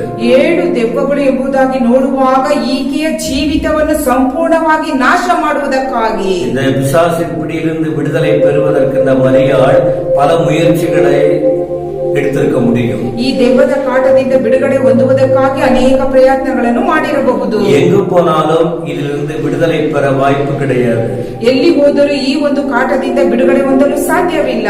ஆனால் அந்த வேத பகுதி சொல்லுகிறது, அந்த 7 பிசாசுகளையும் ஆண்டவராகிய இயேசு கிறிஸ்து தான் துரத்தினார் என்பதாக பார்க்கிறோம். ಆದರೆ ಈ ವಚನಗಳನ್ನು ಓದುವಾಗ ಆ 7 ದೆವ್ವಗಳನ್ನು ಯೇಸು ಸ್ವಾಮಿ ಮಾತ್ರ ಓಡಿಸಿದರು ಎಂಬುದಾಗಿ, அப்படி அந்த பிசாசின் பிடியிலிருந்து இயேசு அவளுக்கு விடுதலை கொடுத்ததினால்தான், ಈ ದೆವ್ವಗಳ ಕಾಟದಿಂದ ಆಕೆಗೆ ಯೇಸು ಸ್ವಾಮಿ ಬಿಡುಗಡೆ ಕೊಟ್ಟದ್ದರಿಂದ, கடந்த காலத்தின் வருத்தங்கள், வேதனைகள் அவள் உள்ளத்தில் முன்னாக நின்ற போது, ಕಳೆದ ಕಾಲದ ಜೀವಿತದಲ್ಲಿ ಆಕೆಯ ವೇದನೆಗಳು, ಕಣ್ಣೀರುಗಳು ಮುಂದೆ ನಿಂತಿರುವುದರಿಂದ, தன் வாழ்க்கையில் உண்மையாய் விடுதலை கொடுத்த இயேசுவை அவள் நினைத்த மாத்திரத்தில், ಆಕೆಯ ಜೀವಿತದಲ್ಲಿ ನಿಜವಾದ ಒಂದು ಬಿಡುಗಡೆಯನ್ನು ಕೊಟ್ಟಂತಹ ಕಾರ್ಯವನ್ನು ನೆನೆಸುವಾಗ அவருடைய பக்தி உண்மையாய் மாறிவிட்டது. ಆಕೆಯ ಭಕ್ತಿಯು ನಿಜವಾಗಿ ಮಾರ್ಪಟ್ಟಿತು. அதிகமான அன்பு கர்த்தராகிய இயேசு கிறிஸ்துவின் மீது அவள் செலுத்த ஆரம்பித்ததினால்தான், ಹೆಚ್ಚಾದ ಪ್ರೀತಿಯನ್ನು ಯೇಸು ಸ್ವಾಮಿಯ ಮೇಲೆ ತೋರ್ಪಡಿಸುವುದಕ್ಕಾಗಿ, விடுதலை கொடுத்த இயேசுவுக்காக வாழ வேண்டும், அவரை பின்பற்ற வேண்டும் என்ற எண்ணத்தோடு, ಬಿಡುಗಡೆ ಕೊಟ್ಟಂತ ಯೇಸು ಸ್ವಾಮಿಯನ್ನು ಹಿಂಬಾಲಿಸಿ ಆತನಿಗಾಗಿ ಜೀವಿಸಬೇಕೆಂದು அவர் போன இடமெல்லாம் சென்று ஊழியத்தில் பங்கெடுத்தார். ಆ ಯೇಸು ಸ್ವಾಮಿ ಹೋದ ಸ್ಥಳದಲ್ಲೆಲ್ಲ ಆಕೆಯ ಜೊತೆಯಾಗಿ ಹೋಗಿ ಸೇವೆಯನ್ನು ಮಾಡಿದರು. கடைசி சிலுவையில் அவர் மரித்த நேரத்தில் கூட கண்ணீரோடு அந்த இடத்தில் இருந்ததாக வேதத்தில் படிக்கிறோம். ಕಡೆಯ ಸಮಯದಲ್ಲಿ ಆತನು ಶಿಲುಬೆಯ ಮೇಲೆ ತನ್ನ ಪ್ರಾಣವನ್ನು ಕೊಡುವಾಗ ಸಹ ಆಕೆಯು ಅಲ್ಲಿ ಇದ್ದರು ಎಂಬುದಾಗಿ ಓದುತ್ತೇವೆ. கல்லறையிலே இயேசு அடக்கம் பண்ணப்பட்ட அந்த சூழ்நிலையில் கூட அவரை பார்ப்பதற்கு அதிகாலையில் மற்ற சிநேகிதிகளை அழைத்துக் கொண்டு காலையிலே கல்லறை அன்றை வந்ததாக தான் இந்த வேத பகுதிகள் நமக்கு குறிப்பிடுகிறது. பிரியமானவர்களே, ಯೇಸು ಸ್ವಾಮಿಯ ದೇಹವನ್ನು ಸಮಾಧಿಯಲ್ಲಿ ಇಟ್ಟಾಗ ಆತನು 3ನೇ ದಿನದಲ್ಲಿ ಎದ್ದೇಳುತ್ತಾರೆ ಎಂಬ ವಿಷಯವನ್ನು ಕೇಳಿದ ಮೇಲೆ ಅನೇಕ ಸ್ತ್ರೀಯರೊಂದಿಗೆ ಮುಂಜಾನೆಯಲ್ಲಿ ಆಕೆಯು ಬಂದಳು ಎಂಬುದಾಗಿ ನೋಡುತ್ತೇವೆ. இப்படி அவள் வாழ்க்கையில் பக்தியும் பாசமும் இருதயத்தில் நிறைந்திருந்ததினாலே, ಈ ರೀತಿಯಾಗಿ ಆಕೆಯ ಜೀವಿತದಲ್ಲಿ ಭಕ್ತಿಯು ಪ್ರೀತಿಯು ಹೆಚ್ಚಾದದರಿಂದ, இயேசு கிறிஸ்து உயிரோடு எழுந்த பிறகு முதலில் இந்த பெண்மணிக்கு தன்னை காண்பித்தார். ಮೊದಲನೇದಾಗಿ ಯೇಸು ಸ್ವಾಮಿ ಪುನರುತ್ಥಾನ ಹೊಂದಿದ ಮೇಲೆ ಭಕ್ತರಾದ ಮರಿಯಳಿಗೆ ಕಾಣಿಸಿಕೊಂಡರು. அவள் இயேசுவை பார்த்த மாத்திரத்தில் ಆಕೆ ಯೇಸು ಸ್ವಾಮಿ ನೋಡಿದ ಮಾತ್ರ தனக்குள்ளே அடக்கி வைக்காதபடிக்கின்ற அனுபவங்களை, ಆಕೆಯೊಳಗೆ ಅದನ್ನು ಇಟ್ಟುಕೊಳ್ಳದ ಅನುಭವಗಳನ್ನು தனக்குட்பட்ட மற்றவர்களுக்கு போய் அறிவிக்க சென்றாள் என்பதாக 11ஆம் வசனத்தில் கூட நாம் படிக்க முடியும். ಈ ಒಂದು 11ನೇ ವಚನದಲ್ಲಿ ನೋಡುತ್ತೇವೆ, ಆಕೆಯು ಆ ವಿಷಯವನ್ನು ಮುಚ್ಚಿಡದೆ ತನ್ನೊಟ್ಟಿಗೆ ಇದ್ದಂತ ಜನರಿಗೆ ತಿಳಿಸಿದರು ಎಂಬುದಾಗಿ. இந்த வசனத்தை கேட்டுக்கொண்டிருக்கிறவர்களே, ನೀವು ಈ ವಚನವನ್ನು ಕೇಳುತ್ತಿರುವಂತ ಪ್ರಿಯರೇ, பிசாசின் பிடியில் நீங்கள் போராடி கொண்டிருக்கிறீர்களா? ಸೈತಾನನ ಕಾಟದಿಂದ ನೀವು ಹೋರಾಡುತ್ತಿದ್ದೀರಾ? உங்கள் வாழ்க்கையில் ஒரு விதமான கட்டப்பட்ட அனுபவத்திலே நீங்கள் தத்தளித்துக் கொண்டிருக்கிறீர்களா? ಒಂದು ವೇಳೆ ನೀವು ಕಟ್ಟಲ್ಪಟ್ಟಂತ ಸ್ಥಿತಿಯಲ್ಲಿ ನೀವು ಇದ್ದು ತತ್ತಳಿಸುತ್ತಿದ್ದೀರಾ? பல இடங்களுக்கு போய் உங்கள் காசுகளை விரயம் பண்ணுகிறீர்களா? ಅನೇಕ ಸ್ಥಳಗಳಿಗೆ ಹೋಗಿ ನಿಮ್ಮ ಹಣವನ್ನು ವೆಚ್ಚ ಮಾಡುತ್ತಿದ್ದೀರಾ? உங்களுக்கு நல்லதொரு வாய்ப்பு இருக்கிறது. ಈಗ ಒಂದು ಒಳ್ಳೆಯ ಸಮಯವಿದೆ. இயேசு கிறிஸ்துவின் மீது நம்பிக்கை வைத்து, ಯೇಸು ಸ್ವಾಮಿಯ ಮೇಲೆ ನಂಬಿಕೆ ಇಟ್ಟು, உங்கள் நாவினாலே அந்த இயேசுவை அறிக்கையிட்டு, ಈ ಬಾಯಿಯಿಂದ ಯೇಸು ಸ್ವಾಮಿಯನ್ನು ಅರಿಕೆ ಮಾಡಿರಿ. நீங்கள் அவரண்டை வரும்போது, ಆತನ ಬಳಿಗೆ ನೀವು ಬರುವಾಗ உங்களுக்கு இருக்கிற எல்லா அழுத்தத்திலும் நீங்கள் விடுதலை பெற முடியும். ನಿಮ್ಮಲ್ಲಿರುವಂತ ಎಲ್ಲ ಭಾರಗಳಿಂದ ನೀವು ಹೊರಗೆ ಬರಲು ಸಾಧ್ಯ. அவர் இன்றைக்கும் விடுதலை கொடுக்க வல்லவராய் இருக்கிறார். ಈ ದಿನದಲ್ಲಿ ಸಹ ಬಿಡುಗಡೆಯನ್ನು ಕೊಡಲು ಶಕ್ತನಾಗಿದ್ದಾನೆ. நீங்கள் பெற்ற அனுபவத்தை பிறருக்கு நீங்கள் சாட்சியாய் சொல்ல முடியும். ನೀವು ಹೊಂದಿದಂತ ಅನುಭವವನ್ನು ಮತ್ತೊಬ್ಬರಿಗೆ ಸಾಕ್ಷಿಯಾಗಿ ಹೇಳಲು ಸಾಧ್ಯ. அதனால்தான் சில இடங்களில் கூட்டம் எல்லாம் நடக்கும்போது, ಕೆಲವು ಸಮಯಗಳಲ್ಲಿ ದೇವರ ಕೂಟಗಳು ನಡೆಯುವಾಗ கூட்டத்தின் முடிவிலே ಆ ಒಂದು ಕೂಟದ ಒಂದು ಮುಕ್ತಾಯದಲ್ಲಿ இப்படிப்பட்ட பிரச்சனைக்குள் இருக்கிற மக்களை சாட்சி சொல்ல வைப்பார்கள் கர்த்தருடைய ஊழியக்காரர்கள். ಆ ಒಂದು ಕೂಟ ಮುಗಿದ ನಂತರ ಅಂತ್ಯದಲ್ಲಿ ಅನೇಕರಿಗೆ ಸಾಕ್ಷಿ ಕೊಡಲು ಸಮಯವನ್ನು அப்படி ಕೊಡುತ್ತಾರೆ. சாட்சி சொல்லுகிற வேளையில் தான் ಆ ರೀತಿ ಸಾಕ್ಷಿ ಹೇಳುವಾಗ கண்ணீரோடு இருக்கிற மக்கள் இந்த செய்தியை கேட்கும் போது, ಕಣ್ಣೀರಿನಿಂದ ಇರುವಂತ ಸಮಯದಲ್ಲಿ ಈ ಒಂದು ವಾಕ್ಯವನ್ನು ಕೇಳುವಾಗ இயேசு கிறிஸ்துவின் மீது நம்பிக்கை வைத்து தங்கள் வாழ்க்கையை அவருக்கு ஒப்பு கொடுக்கிறவர்களாய் இருப்பார்கள். ಯೇಸು ಸ್ವಾಮಿಯ ಮೇಲೆ ನಂಬಿಕೆ ಇಟ್ಟು ತನ್ನ ಜೀವಿತವನ್ನು ಒಪ್ಪಿಸಿಕೊಡುತ್ತಾರೆ. உங்கள் வாழ்க்கையில் விடுதலை கொடுக்கிற இயேசு இன்று உங்களோடு கூட பேசிக் கொண்டிருக்கிறார். ನಿಮ್ಮ ಜೀವಿತದಲ್ಲಿ ಬಿಡುಗಡೆಯನ್ನು ಕೊಡುವಂತ ಯೇಸು ಸ್ವಾಮಿ ನಿಮ್ಮೊಟ್ಟಿಗೆ ಮಾತನಾಡುತ್ತಿದ್ದಾರೆ. முதல் காரியம் என்ன? ಆ ಮೊದಲನೆಯ ವಿಷಯವೇನು? உண்மையான பக்தி, உண்மையான பாசம் யாருக்கு இருக்கிறதோ, ನಿಜವಾದ ಭಕ್ತಿ, ನಿಜವಾದ ಪ್ರೀತಿ ಯಾರಿಗೆ ಇದೆಯೋ ஒவ்வொரு நாளும் நீங்கள் அவரை பார்க்க முடியும். ಪ್ರತಿಯೊಂದು ದಿನವೂ ಆತನನ್ನು ಕಾಣಲು ಸಾಧ್ಯ. மகதலேனா மரியாள் பார்த்தது ஒரு முறைதான். ಮಗ್ದಲಾದ ಮರಿಯಳು ನೋಡಿದ್ದು ಒಂದು ಸಾರಿ. ஆனால் நீங்கள் டெய்லி பார்க்க முடியும் இந்த உயிர்த்தெழுந்த இயேசுவை. ಈ ಪುನರುತ್ಥಾನ ಹೊಂದಿದ ಯೇಸು ಸ್ವಾಮಿಯನ್ನು ಪ್ರತಿನಿತ್ಯ ನೋಡಲು ಸಾಧ್ಯ. ஞாயிற்றுக்கிழமை மட்டும் உங்களுக்கு பக்தி இருக்கக்கூடாது. ಭಾನುವಾರ ಮಾತ್ರ ನಿಮಗೆ ಭಕ್ತಿ ಇರಬಾರದು. மாதத்துக்கு ஒரு முறை இந்த கர்த்தருடைய பந்தியில் எடுக்கும் போது மட்டும் உங்களுக்கு பாசம் வந்து விடக்கூடாது. ಕರ್ತನ ಭೋಜನದಲ್ಲಿ ತಿಂಗಳಿಗೊಂದು ಸಾರಿ ನಾವು ಅನುಭವಿಸ್ತೇವೆ, ಅದರಲ್ಲಿ ಮಾತ್ರ ನಾವು ಪ್ರೀತಿಯನ್ನು ತೋರ್ಪಡಿಸಬಾರದು. ஒவ்வொரு நாளும் உங்களுக்குள்ளே தெய்வ பக்தி காணப்பட வேண்டும். ಪ್ರತಿಯೊಂದು ದಿನವೂ ದೇವರ ಭಕ್ತಿಯು ನಿಮ್ಮಲ್ಲಿ ಕಾಣಲ್ಪಡಬೇಕು. ஒவ்வொரு நாளும் ஜீவன் கொடுத்த இயேசு மேல, விடுதலை கொடுக்கிற இயேசு கிறிஸ்துவின் மேல உங்களுக்கு அன்பு இருதயத்திலே பொங்கி வழிய வேண்டும். ಪ್ರತಿಯೊಂದು ದಿನವೂ ಜೀವ ಕೊಟ್ಟಂತ ಯೇಸು ಸ್ವಾಮಿ, ನಮ್ಮ ಮೇಲೆ ಬಿಡುಗಡೆ ಕೊಟ್ಟಂತ ಯೇಸು ಸ್ವಾಮಿಯ ಮೇಲೆ ನಮಗೆ ಪ್ರೀತಿ ಇರಬೇಕು ಎಂಬುದಾಗಿ. அப்படிப்பட்ட அனுபவம் உங்களுக்கு இருக்குமானால் உங்களாலே மௌனமாய் இருக்க முடியாது. ಆ ರೀತಿಯಾದ ಪ್ರೀತಿ ನಿಮ್ಮಲ್ಲಿ ಇರುವುದಾದರೆ ನೀವು ಮೌನವಾಗಿರಲು ಸಾಧ್ಯವಿಲ್ಲ. இப்பொழுது அடைக்கப்பட்ட நிலையில் வீடுகளில் இருக்கிறீர்களே, ಈಗ ಎಲ್ಲರನ್ನು ಒಳಗೆ ಇಟ್ಟು ಮುಚ್ಚಲ್ಪಟ್ಟಂತ ಸ್ಥಿತಿಯಲ್ಲಿ ನೀವಿರುವಾಗ இந்த பக்தியும் பாசமும் உங்களுக்குள்ளே உண்மையாய் நிறைந்திருக்குமானால், ಈ ಭಕ್ತಿಯು ಪ್ರೀತಿಯು ನಿಜವಾಗಿ ನಿಮ್ಮಲ್ಲಿ ತುಂಬಿರುವುದಾದರೆ உங்களுக்கு கிடைத்த இந்த நாட்களை நீங்கள் எப்படி பயன்படுத்திக் கொண்டிருப்பீர்கள்? ನಿಮಗೆ ಸಿಕ್ಕಿರುವ ಈ ಸಮಯವನ್ನು ಯಾವ ರೀತಿ ನೀವು ಸಮಯವನ್ನು ಉಪಯೋಗಿಸಿಕೊಳ್ಳುತ್ತಿದ್ದೀರಾ? அதிக நேரம் ஏசப்பாவோட பேசுகிறீங்களா? ಹೆಚ್ಚಾದ ಸಮಯದಲ್ಲಿ ಯೇಸು ಸ್ವಾಮಿಯೊಟ್ಟಿಗೆ ಮಾತನಾಡುತ್ತೀರಾ? அதிக நேரம் வேதத்தை படிக்கிறீர்களா? ಹೆಚ್ಚಾದ ಸಮಯದಲ್ಲಿ ದೇವರ ವಾಕ್ಯವನ್ನು ಓದುತ್ತೇವಾ? மற்றவர்களுக்காக பரிந்து பேசுகிறீர்களா? ಮತ್ತೊಬ್ಬರಿಗಾಗಿ ಮಧ್ಯಸ್ಥಿಕೆಯಿಂದ ನಾವು ಪ್ರಾರ್ಥಿಸುತ್ತಿದ್ದೇವಾ? லட்சக்கணக்கான மக்கள் அழிந்து போகிற நிலையில் அவர்களுக்காக கண்ணீர் விடுகிறீர்களா? ಲಕ್ಷದ ಜನರು ಅನೇಕರು ನಾಶವಾಗಿ ಹೋಗುತ್ತಿದ್ದಾರೆ, ಅವರಿಗಾಗಿ ಕಣ್ಣೀರಿಟ್ಟು ಪ್ರಾರ್ಥಿಸುತ್ತಿದ್ದೇವಾ? உங்களுக்கு நல்ல வாய்ப்பு கிடைத்திருக்கிறது தனித்து தேவனை நேசிக்கத்தக்கதாக. ನಮಗೆ ಒಳ್ಳೆಯ ಸಮಯ ಸಿಕ್ಕಿದೆ, ಯಾಕೆಂದರೆ ನಾವು ವೈಯಕ್ತಿಕವಾಗಿ ಪ್ರಾರ್ಥಿಸುವುದಕ್ಕಾಗಿ. வீண் கதைகளை பேசி நேரத்தை செலவழிக்காதிருங்கள். ಬೇಡವಾದ ವಿಷಯಗಳನ್ನು ಮಾತನಾಡಿ ಸಮಯವನ್ನು ಕಳಕೊಳ್ಳ ಒಪ್ಪಿಕೊಳ್ಳಬೇಡಿರಿ. சம்பந்தமில்லாத காரியங்களில் தலையிட்டு உங்கள் வாழ்க்கையை வீணடிக்காதீர்கள். ಸಂಬಂಧವಿಲ್ಲದ ವಿಷಯಗಳಲ್ಲಿ ನಾವು ತಲೆ ಹಾಕಿ ನಮ್ಮ ಜೀವಿತವನ್ನು ಕೆಡಿಸಿಕೊಳ್ಳಬೇಡಿರಿ. தேவனுக்கு பிரியமில்லாத காரியங்களில் ஈடுபட்டு ஆண்டுடைய மனதை புண்படுத்தாதிருங்கள். ದೇವರಿಗೆ ಇಷ್ಟವಿಲ್ಲದ ವಿಷಯಗಳಲ್ಲಿ ನಾವು ತಲೆ ಹಾಕಿ ಆತನ ಮನಸ್ಸನ್ನು ನೋಯಿಸಬಾರದು. நாம் இந்த உலகத்தில் பேசுகிற காரியங்கள், நேரத்தை செலவழிக்கிற காரியங்களை குறித்து ஆண்டவருக்கு முன்னாலே கணக்கு கொடுக்க வேண்டிய நாட்கள் இருக்கிறது பிரியமானவர்களே. ನಾವು ಮಾತನಾಡುವ ಪ್ರತಿಯೊಂದು ಮಾತಿಗೂ, ಸಮಯವನ್ನು ಕಳೆಯುವ ಕಾರ್ಯಗಳಿಗೂ ನಾವು ಪ್ರತಿಯೊಂದು ಲೆಕ್ಕವನ್ನು ಆತನಿಗೆ ಒಪ್ಪಿಸಿಕೊಡಬೇಕು ಪ್ರಿಯರೇ. தெய்வ பக்தியும் தெய்வீக பாசமும் உண்மையாகவே நிறைந்திருக்குமானா, ದೈವಿಕವಾದ ಪ್ರೀತಿಯು, ದೈವಿಕವಾದ ಭಕ್ತಿಯು ನಮ್ಮಲ್ಲಿ ತುಂಬಿರುವುದಾದರೆ, ஏதாவது ஒரு கோணத்தில் கர்த்தர் இயேசுவின் இருதயத்தை திருப்திப்படுத்தக்கூடிய நிலையிலே உங்கள் வாழ்க்கை இந்த நாட்களில் ஆயத்தமாயிருக்கும். ಯಾವುದಾದರೂ ಒಂದು ವಿಷಯದಲ್ಲಿ ಆತನ ಹೃದಯವನ್ನು ನಾವು ತೃಪ್ತಿಪಡಿಸುವಂತ ರೀತಿಯಲ್ಲಿ ಇರಬೇಕೆಂಬುದಾಗಿ ಹೇಳುತ್ತೇವೆ. இரண்டாவது ஒரு காரியம் உங்களுக்கு சொல்ல விரும்புகிறேன். ಎರಡನೇದಾಗಿ ಒಂದು ವಿಷಯವನ್ನು ನಿಮಗೆ ಹೇಳುತ್ತೇವೆ. உண்மையாய் கர்த்தரோடு சம்பாஷிக்கிற அனுபவம், ನಿಜವಾಗಿ ಆತನೊಟ್ಟಿಗೆ ಸಂಭಾಷಣೆ ಮಾಡುವಂತ ಕಾರ್ಯ. மார்க் எழுதின சுவிசேஷம் 16ஆம் அதிகாரம் 12ஆம் வசனத்தை படித்து பாருங்கள். மார்க் 16:12. ಮಾರ್ಕನು ಬರೆದ ಸುವಾರ್ತೆ 16ನೇ ಅಧ್ಯಾಯ 12ನೇ ವಚನವನ್ನು ಓದಿ ನೋಡಿರಿ. லூக்கா எழுதின சுவிசேஷம் 24ஆம் அதிகாரம் 13ஆம் வசனம். லூக்கா 24:13. ಲೂಕನು ಬರೆದ ಸುವಾರ್ತೆ 24:13ನೇ ವಚನ. இந்த மார்க்கில் சொல்லப்பட்ட இந்த சம்பவம் தான் லூக்கா சுவிசேஷத்திலே விளக்கமாக எழுதப்பட்டிருக்கிறது. ಈ ಮಾರ್ಕನ ಸುವಾರ್ತೆಯಲ್ಲಿ ಹೇಳಿರುವಂತಹ ವಾಕ್ಯನೇ ಲೂಕನ ಬರೆದ ಸುವಾರ್ತೆಯಲ್ಲಿ ವಿವರವಾಗಿ ಬರೆಯಲ್ಪಟ್ಟಿದೆ. 2 பேருக்கு அவர் தரிசனமானார் என்று வேதத்தில் படிக்கிறோம். ಇಬ್ಬರಿಗೆ ಆತನ ದರ್ಶನವನ್ನು ಕೊಟ್ಟರು ಎಂಬುದಾಗಿ ನೋಡುತ್ತೇವೆ. அவர்கள் ஒரு கிராமத்தை நோக்கி கடந்து போகிறார்கள். ಅವರು ಒಂದು ಗ್ರಾಮದೊಳಗೆ ಹೋಗುತ್ತಿದ್ದಾರೆ. அப்பொழுது எருசலேமில் நடந்த சம்பவங்களை குறித்து விவரமாய் பேசிக் கொண்டிருக்கிறார்கள். ಯೆರೂಸಲೇಮಿನಲ್ಲಿ ನಡೆದಂತ ಆ ಒಂದು ಸಂಭಾಷಣೆಯನ್ನು ವಿವರವಾಗಿ ಮಾತನಾಡುತ್ತಿದ್ದಾರೆ. அப்பொழுது இயேசு கிறிஸ்து அவர்களோடு, உயிரோடு எழுந்த இயேசு அவர்களோடு பேசிக்கொண்டே நடந்து போகிறார். ಜೀವಿತನಾಗಿ ಎದ್ದಂತ ಯೇಸು ಅವರೊಟ್ಟಿಗೆ ಮಾತನಾಡುತ್ತಾ ಹೋಗುತ್ತಿದ್ದಾರೆ. ஆனால் அந்த 2 பேரும் இயேசுதான் பேசுகிறார் என்று அப்பொழுது தெரியவில்லை. ಆದ್ರೆ ಆ ಇಬ್ಬರಿಗೆ ಯೇಸು ಸ್ವಾಮಿ ತಾನೇ ಮಾತನಾಡುತ್ತಿದ್ದಾರೆ ಎಂಬುದಾಗಿ ಆಗ ಗೊತ್ತಿರಲಿಲ್ಲ. ஆனால் அவர்கள் பேசிக்கொண்ட வார்த்தை நம்பிக்கையின் வார்த்தை தான்.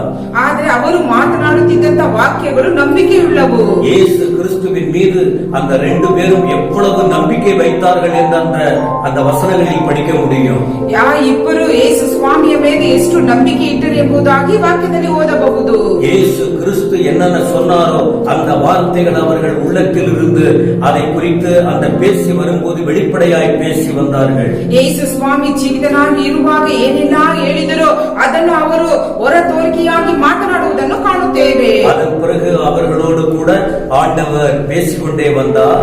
ಅನಂತರ ಯೇಸು ಸ್ವಾಮಿ ಅವರೊಟ್ಟಿಗೆ ಮಾತನಾಡುತ್ತಾ ಬಂದರು. கடைசியா அந்த சம்பாஷணைக்கு பிறகு, ಕಡೆಯದಾಗಿ ಸಂಭಾಷಣೆಯ ನಂತರ ஆண்டவர் அவர் செய்த சில காரியங்களை அவர்கள் அனுபவித்த போது அவர்களுக்குள்ள ஒரு பெரிய மாற்றம் உண்டானதை அவர்கள் நாவிலே அறிக்கையிட்டார்கள். ಆತನು ಮಾಡಿದಂತ ಕಾರ್ಯಗಳನ್ನು ಅನೇಕರು ಅನುಭವಿಸಿದರಿಂದ ಅವರ ಜೀವಿತದಲ್ಲಿ ಆದ ಅನುಭವಗಳನ್ನು ಹೇಳಿದರು. அவர்கள் இருதயம் கொழுந்து விட்டு எரிந்தது என்பதாக சொல்லுகிறார்கள். ಅವರ ಹೃದಯವು ಅತ್ತಿ ಉರಿಯಿತು ಎಂಬುದಾಗಿ ಹೇಳುತ್ತಿದ್ದಾರೆ. இரண்டாவது குறிப்பிலிருந்து உங்களுக்கு சொல்லுகிற விஷயம் என்ன பிரியமானவர்களே? ಈ ಎರಡನೆಯ ಸೂಚನೆಯಾಗಿ ಹೇಳಿದಂತ ಮಾತು ಏನೆಂದರೆ ಪ್ರಿಯರೇ, ஒரு 8 மைல் தூரம் போகிற நிலையில் மட்டும்தான் இந்த 2 பேர் இயேசுவோடு பேசிக் கொண்டிருந்தார்கள். ಆದರೆ 8 ಮೈಲು ದೂರ ಹೋಗಿರುವಾಗ ಮಾತ್ರ ಈ ವಿಷಯ ಏನೆಂಬುದಾಗಿ ಮಾತನಾಡುತ್ತಿದ್ದರು. உங்களுக்கு இயேசுவோடு சம்பாஷிக்க நிறைய வாய்ப்பு இருக்கிறது. ಆದರೆ ನಾವು ಯೇಸು ಸ್ವಾಮಿಯೊಟ್ಟಿಗೆ ಸಂಭಾಷಣೆ ಮಾಡಲು ಅನೇಕ ಕಾರ್ಯಗಳು ಇದೆ. ஒருவருக்கொருவர் பேசும்போதுதான் ஒருவருக்குள் இருக்கிற அந்த விஷயங்கள் புரிந்து கொள்ள முடியும். ಒಬ್ಬರು ಇನ್ನೊಬ್ಬರ ಜೊತೆಗೆ ಮಾತನಾಡುವಾಗ ಅವರ ಹೃದಯದಲ್ಲಿ ಇರುವಂತಹ ವಿಷಯವನ್ನು ತಿಳಿದುಕೊಳ್ಳಬಹುದು. அதனால இந்த நாட்களில் நீங்கள் உங்களுடைய இருதயத்தில் என்ன இருக்கிறது என்று உங்களுக்கு தான் தெரியும். ಈ ದಿನಗಳಲ್ಲಿ ನಮ್ಮ ಹೃದಯದಲ್ಲಿ ಏನಿದೆ ನಮಗೆ ಗೊತ್ತು. உயிர்த்தெழுந்த இயேசு இப்பொழுது உங்களோடு கூட நடந்து கொண்டிருக்கிறார். ಪುನರುತ್ಥಾನ ಹೊಂದಿದಂತ ಯೇಸು ಸ್ವಾಮಿ ಈಗ ನಿಮ್ಮೊಟ್ಟಿಗೆ ನಡೆಯುತ್ತಿದ್ದಾರೆ. வீடுகளில் உலாவி கொண்டிருக்கிறார். ನಿಮ್ಮ ಮನೆಯಲ್ಲಿ ಚಲಿಸುತ್ತಿದ್ದಾರೆ. உங்களை அவர் பார்த்து கொண்டிருக்கிறார். ನಿಮ್ಮನ್ನು ನೋಡುತ್ತಿದ್ದಾರೆ. உங்களோடு பேசிக் கொண்டிருக்கிறார். ನಿಮ್ಮೊಟ್ಟಿಗೆ ಮಾತನಾಡುತ್ತಿದ್ದಾರೆ. காரியங்களை வெளிப்படுத்திக் கொண்டிருக்கிறார். ತನ್ನ ವಿಷಯಗಳನ್ನು ಹೇಳುತ್ತಿದ್ದಾರೆ. வார்த்தைக்கு ஏற்றபடி அவர் செயல்பட்டு கொண்டிருக்கிறார். ಅವರ ನಿಮ್ಮ ಮಾತಿಗೆ ಸರಿಯಾಗಿ ಆತನ ಕ್ರಿಯೆ ರೂಪವಾಗಿ ಮಾತನಾಡುತ್ತಿದ್ದಾರೆ. ಹೇಳಿದ್ದಾರೆ. இப்பொழுது கிடைத்த இந்த நாட்களில் அதிகமாய் நீங்கள் அவரோடு பேசி பாருங்கள். ಈಗ ಸಿಕ್ಕಿರುವಂತ ಸಮಯದಲ್ಲಿ ನಾವು ಅಧಿಕವಾಗಿ ಅವರೊಟ್ಟಿಗೆ ಮಾತನಾಡಿ அவர் ನೋಡಿರಿ. பேசுகிற வார்த்தை உங்களுக்கு பலனாய் இருக்கும். ಆತನು ಮಾತನಾಡುವಂತ ವಾಕ್ಯವು ನಮಗೆ ಬಲವಾಗಿ ಇರುತ್ತದೆ. இந்த நாட்கள் உங்களுக்கு இனிமையான நேரமாய் இருக்கும். ಈ ಒಂದು ದಿನಗಳು ನಮಗೆ ರುಚಿಯಾದ ರೀತಿಯಲ್ಲಿ ಇರುತ್ತದೆ. இருள் நிறைந்த உங்கள் இருதயத்தில் ஒரு புது ஒளி கடந்து வருவதை உங்களால் உணர முடியும். ಕತ್ತಲೆಯಾಗಿ ಇರುವಂತ ನಮ್ಮ ಜೀವಿತದಲ್ಲಿ ಒಂದು ಬೆಳಕು ಬರುವಂತ ಹಾಗೆ ಕಾಣಿಸುತ್ತದೆ. தேவையில்லாத வார்த்தைகளை தேவையில்லாதவர்களோடு நீங்கள் தொடர்பு கொள்ளுவதை விட ಬೇಡವಾದ ವಿಷಯಗಳನ್ನು ಬೇಡವಾದವರೊಂದಿಗೆ ನಾವು ಮಾತನಾಡುವ ರೀತಿಯಲ್ಲಿ உங்கள் வாழ்க்கையில் ஒரு சந்தோஷத்தை கொடுக்கிற இயேசு, ನಮ್ಮ ಜೀವಿತದಲ್ಲಿ ಸಂತೋಷವನ್ನು ಕೊಡುವಂತ ಯೇಸು உங்கள் ಸ್ವಾಮಿ, குடும்பத்தில் இருக்கிற இருளை அப்புறப்படுத்துகிற இயேசு, ನಮ್ಮ ಕುಟುಂಬದಲ್ಲಿ ಇರುವ ಕತ್ತಲನ್ನು ನೀಗಿಸುವಂತ ಯೇಸು ಸ್ವಾಮಿ, உங்களுடைய கிரியை செய்கிற இயேசு, ನಮ್ಮೊಟ್ಟಿಗೆ ಕ್ರಿಯೆ ಮಾಡುವಂತ ಯೇಸು ಸ್ವಾಮಿ, உங்கள் ஒவ்வொருவர் மீதும் எதிர்கால திட்டங்களை வைத்திருக்கிற இயேசு, ನಮ್ಮ ಪ್ರತಿಯೊಬ್ಬೊಬ್ಬರ ಮೇಲೆ ಭವಿಷ್ಯತ್ ಕಾಲವನ್ನು ರೂಪಿಸುವಂತ ದೇವರು. கிடைத்த இந்த தருணத்தில் தானே ಈ ಸಿಕ್ಕಿರುವಂತ ಈ ಒಂದು ಸಮಯದಲ್ಲಿ நீங்கள் அதிகமாய் அவரோடு பேசி பாருங்கள். ಅಧಿಕವಾಗಿ ಆತನೊಟ್ಟಿಗೆ ಮಾತನಾಡಿ ನೋಡಿರಿ. இந்த 2 பேரோடு ஆண்டவர் தரிசனம் கொடுத்தார். ಈ ಇಬ್ಬರಿಗೆ ದೇವರು ದರ್ಶನವನ್ನು ಕೊಟ್ಟರು. இயேசுதான் அப்படின்னு அவங்களுக்கு தெரிய முடியல. அவங்களால புரிஞ்சுக்காம படிக்கும் போது இந்த வார்த்தைகளை கேட்கும் போது ಈ ದೃಷ್ಟಾಂತವನ್ನು ಇಟ್ಟು ನಾವು ನೋಡಿ ಆತನನ್ನು ಪ್ರೀತಿಸಿ ಮಾತನಾಡುವಾಗ இயேசு என்னோடு பேசுகிறாருங்கிற உணர்வு கண்டிப்பாக உங்களுக்கு வந்துவிடும். ನನ್ನ ಯೇಸು ಸ್ವಾಮಿ ನನ್ನೊಟ್ಟಿಗೆ ಮಾತನಾಡುತ್ತಾರೆ ಎಂಬುದಾಗಿ ಖಂಡಿತವಾಗಿ ನಂಬಿಕೆ இந்த ಬರುತ್ತದೆ. வார்த்தை உங்களை நோக்கி உங்கள் இருதயத்தை நோக்கி கடந்து வரும்போது ಈ ವಾಕ್ಯವು ನಿಮ್ಮ ಹೃದಯವನ್ನು ಮುಟ್ಟಿ ಬರುವಾಗ உங்கள் மனதில் மகிழ்ச்சி கடந்து வரும். ನಿಮ್ಮ ಮನಸ್ಸಿನಲ್ಲಿ ಒಂದು ಮಹಿಮೆ ಉಂಟಾಗುತ್ತದೆ. உலகத்துல என்ன நடக்குதோ அது நடந்துதான் ஆகும். ಲೋಕದಲ್ಲಿ ಏನು ನಡೆಯಬೇಕೋ ಅದು ನಡೆಯುತ್ತದೆ. ஒவ்வொரு மனுஷன் இந்த உலகத்துல எப்படி கடந்து போகணுமோ போய்தான் ஆகணும். ಪ್ರತಿಯೊಬ್ಬ ಮನುಷ್ಯನು ಈ ಲೋಕದಲ್ಲಿ ಯಾವ ರೀತಿಯಲ್ಲಿ ಇರಬೇಕು ಆ ರೀತಿ ಇರಬೇಕು. ஆனால் கர்த்தராகிய இயேசுவை நம்பி இருக்கிறவங்க வாழ்க்கையில் ஒரு வித்தியாசமான அனுபவம் காத்திருக்கிறது. ಕರ್ತರನ್ನು ನಂಬಿರುವಂತ ಒಬ್ಬ ಮಕ್ಕಳೊಟ್ಟಿಗೆ ಒಂದು ನಂಬಿಕೆ ಕಾದಿರುತ್ತದೆ. எனவே கிடைத்த வாய்ப்பை ஞானமாய் பயன்படுத்திக் கொள்ளுங்கள். ಯಾಕೆಂದ್ರೆ ಸಿಕ್ಕಿರುವ ಸಮಯವನ್ನು ಜ್ಞಾನದಿಂದ ಉಪಯೋಗಿಸಿಕೊಳ್ಳಿರಿ. மூன்றாவது ஒரு நபரோடு கர்த்தராகிய இயேசு தரிசனம் கொடுத்தார். ಮೂರನೇದಾಗಿ ಮೂರನೆಯ ಒಬ್ಬ ಮನುಷ್ಯನೊಂದಿಗೆ ದೇವರು ದರ್ಶನವನ್ನು ಕೊಟ್ಟರು. 1 கொரிந்தியர் 15ஆம் அதிகாரம் 5ஆம் வசனம் படித்து பாருங்கள். 1 கொரிந்தியர் 15ஆம் அதிகாரம் 5ஆம் வசனம். 1ನೇ ಕೊರಿಂಥದವರಿಗೆ 15ನೇ ಅಧ್ಯಾಯ 5ನೇ ವಚನವನ್ನು ಓದಿ ನೋಡಿರಿ. லூக்கா எழுதின சுவிசேஷம் 24ஆம் அதிகாரம் 32-35 வசனங்களை படித்து பாருங்கள். ಲೂಕನು ಬರೆದ ಸುವಾರ್ತೆ 24ನೇ ಅಧ್ಯಾಯ 32-35ನೇ ವಚನವನ್ನು ಓದಿ ನೋಡಿರಿ. இந்த வாக்கியங்களில் பார்க்கும்போது கேபா என்று சொல்லப்பட்ட சீமோன் பேதுருவோடு கூட ஆண்டவர் தரிசனம் கொடுத்தார். ಈ ವಾಕ್ಯಗಳನ್ನು ಓದಿ ನೋಡುವಾಗ ಕೇಫನೆಂಬ ಸೀಮೋನ್ ಪೇತ್ರನೊಂದಿಗೆ ದೇವರು ಮಾತನಾಡಿದರು. இந்த சீமோனோட ஆண்டவர் தரிசனம் கொடுப்பதற்கு காரணம் என்ன? ಈ ಸೀಮೋನಿಗೆ ದೇವರು ದರ್ಶನ ಕೊಡಲು ಕಾರಣವೇನು? உண்மையான மனஸ்தாபம், உண்மையான மனமாற்றம் இந்த மனுஷனுக்குள் காணப்பட்டது. ನಿಜವಾದ ಪಶ್ಚಾತ್ತಾಪ, ನಿಜವಾದ ಬದಲಾವಣೆ ಇದರಲ್ಲಿ ಕಾಣಿಸಲ್ಪಟ್ಟಿತು. 3.5 வருஷம் இயேசு கிறிஸ்துவோடு இந்த மனுஷன் இவன் இருந்தபோது கூட 3.5 ವರ್ಷ ಈ ಮನುಷ್ಯನು ದೇವರೊಟ್ಟಿಗೆ ಇದ್ದಾಗ கோபத்தை வெளிப்படுத்துகிறவனாகவும், ಕೋಪವನ್ನು ಹೊರಪಡಿಸುವವನಾಗಿಯೂ, அவசரப்படுகிறவனாகவும், ಅವಸರ ಪಡುವವನಾಗಿಯೂ, பட்டயத்தை எடுத்து மற்றவன் காதை வெட்டுகிறவனாகவும், ಕತ್ತಿಯನ್ನು ತೆಗೆದು ಮತ್ತೊಬ್ಬನ ಕಿವಿಯನ್ನು ಕತ್ತರಿಸುವಾಗಲೂ, அதே நேரத்தில் கடைசியில இவன் இயேசுவையே எனக்கு தெரியாது என்று பதற்றமாய் பேசக்கூடிய அளவுக்கு அவசரமாய் தள்ளப்பட்ட ஒரு அனுபவம் அவருக்குள் காணப்பட்டது. ಯೇಸು ಸ್ವಾಮಿ ನನಗೆ ಯಾರು ತಿಳಿಯದು ಎಂಬುದಾಗಿ ಆತನನ್ನು ನಾನು ಅರಿಯೆ ಎಂಬುದಾಗಿ ಹೇಳಿದಂತ ವಿಷಯವು ನಮಗೆ ಕಾಣಿಸಲ್ಪಡುತ್ತದೆ. ஆனால் கர்த்தருடைய அன்பை அவன் உணர்ந்திருந்தார். ಆದರೆ ದೇವರ ಪ್ರೀತಿಯನ್ನು ಗ್ರಹಿಸಿಕೊಂಡಿದ್ದನು. இயேசு கிறிஸ்துவின் செயல்பாடுகள் அவனுக்கு நன்கு தெரிந்தது. ಯೇಸು ಸ್ವಾಮಿಯ ಕ್ರಿಯೆಗಳು ಆತನಿಗೆ ಚೆನ್ನಾಗಿ ಗೊತ್ತಿತ್ತು. அவனுடைய பழக்கம் பாருங்கள்.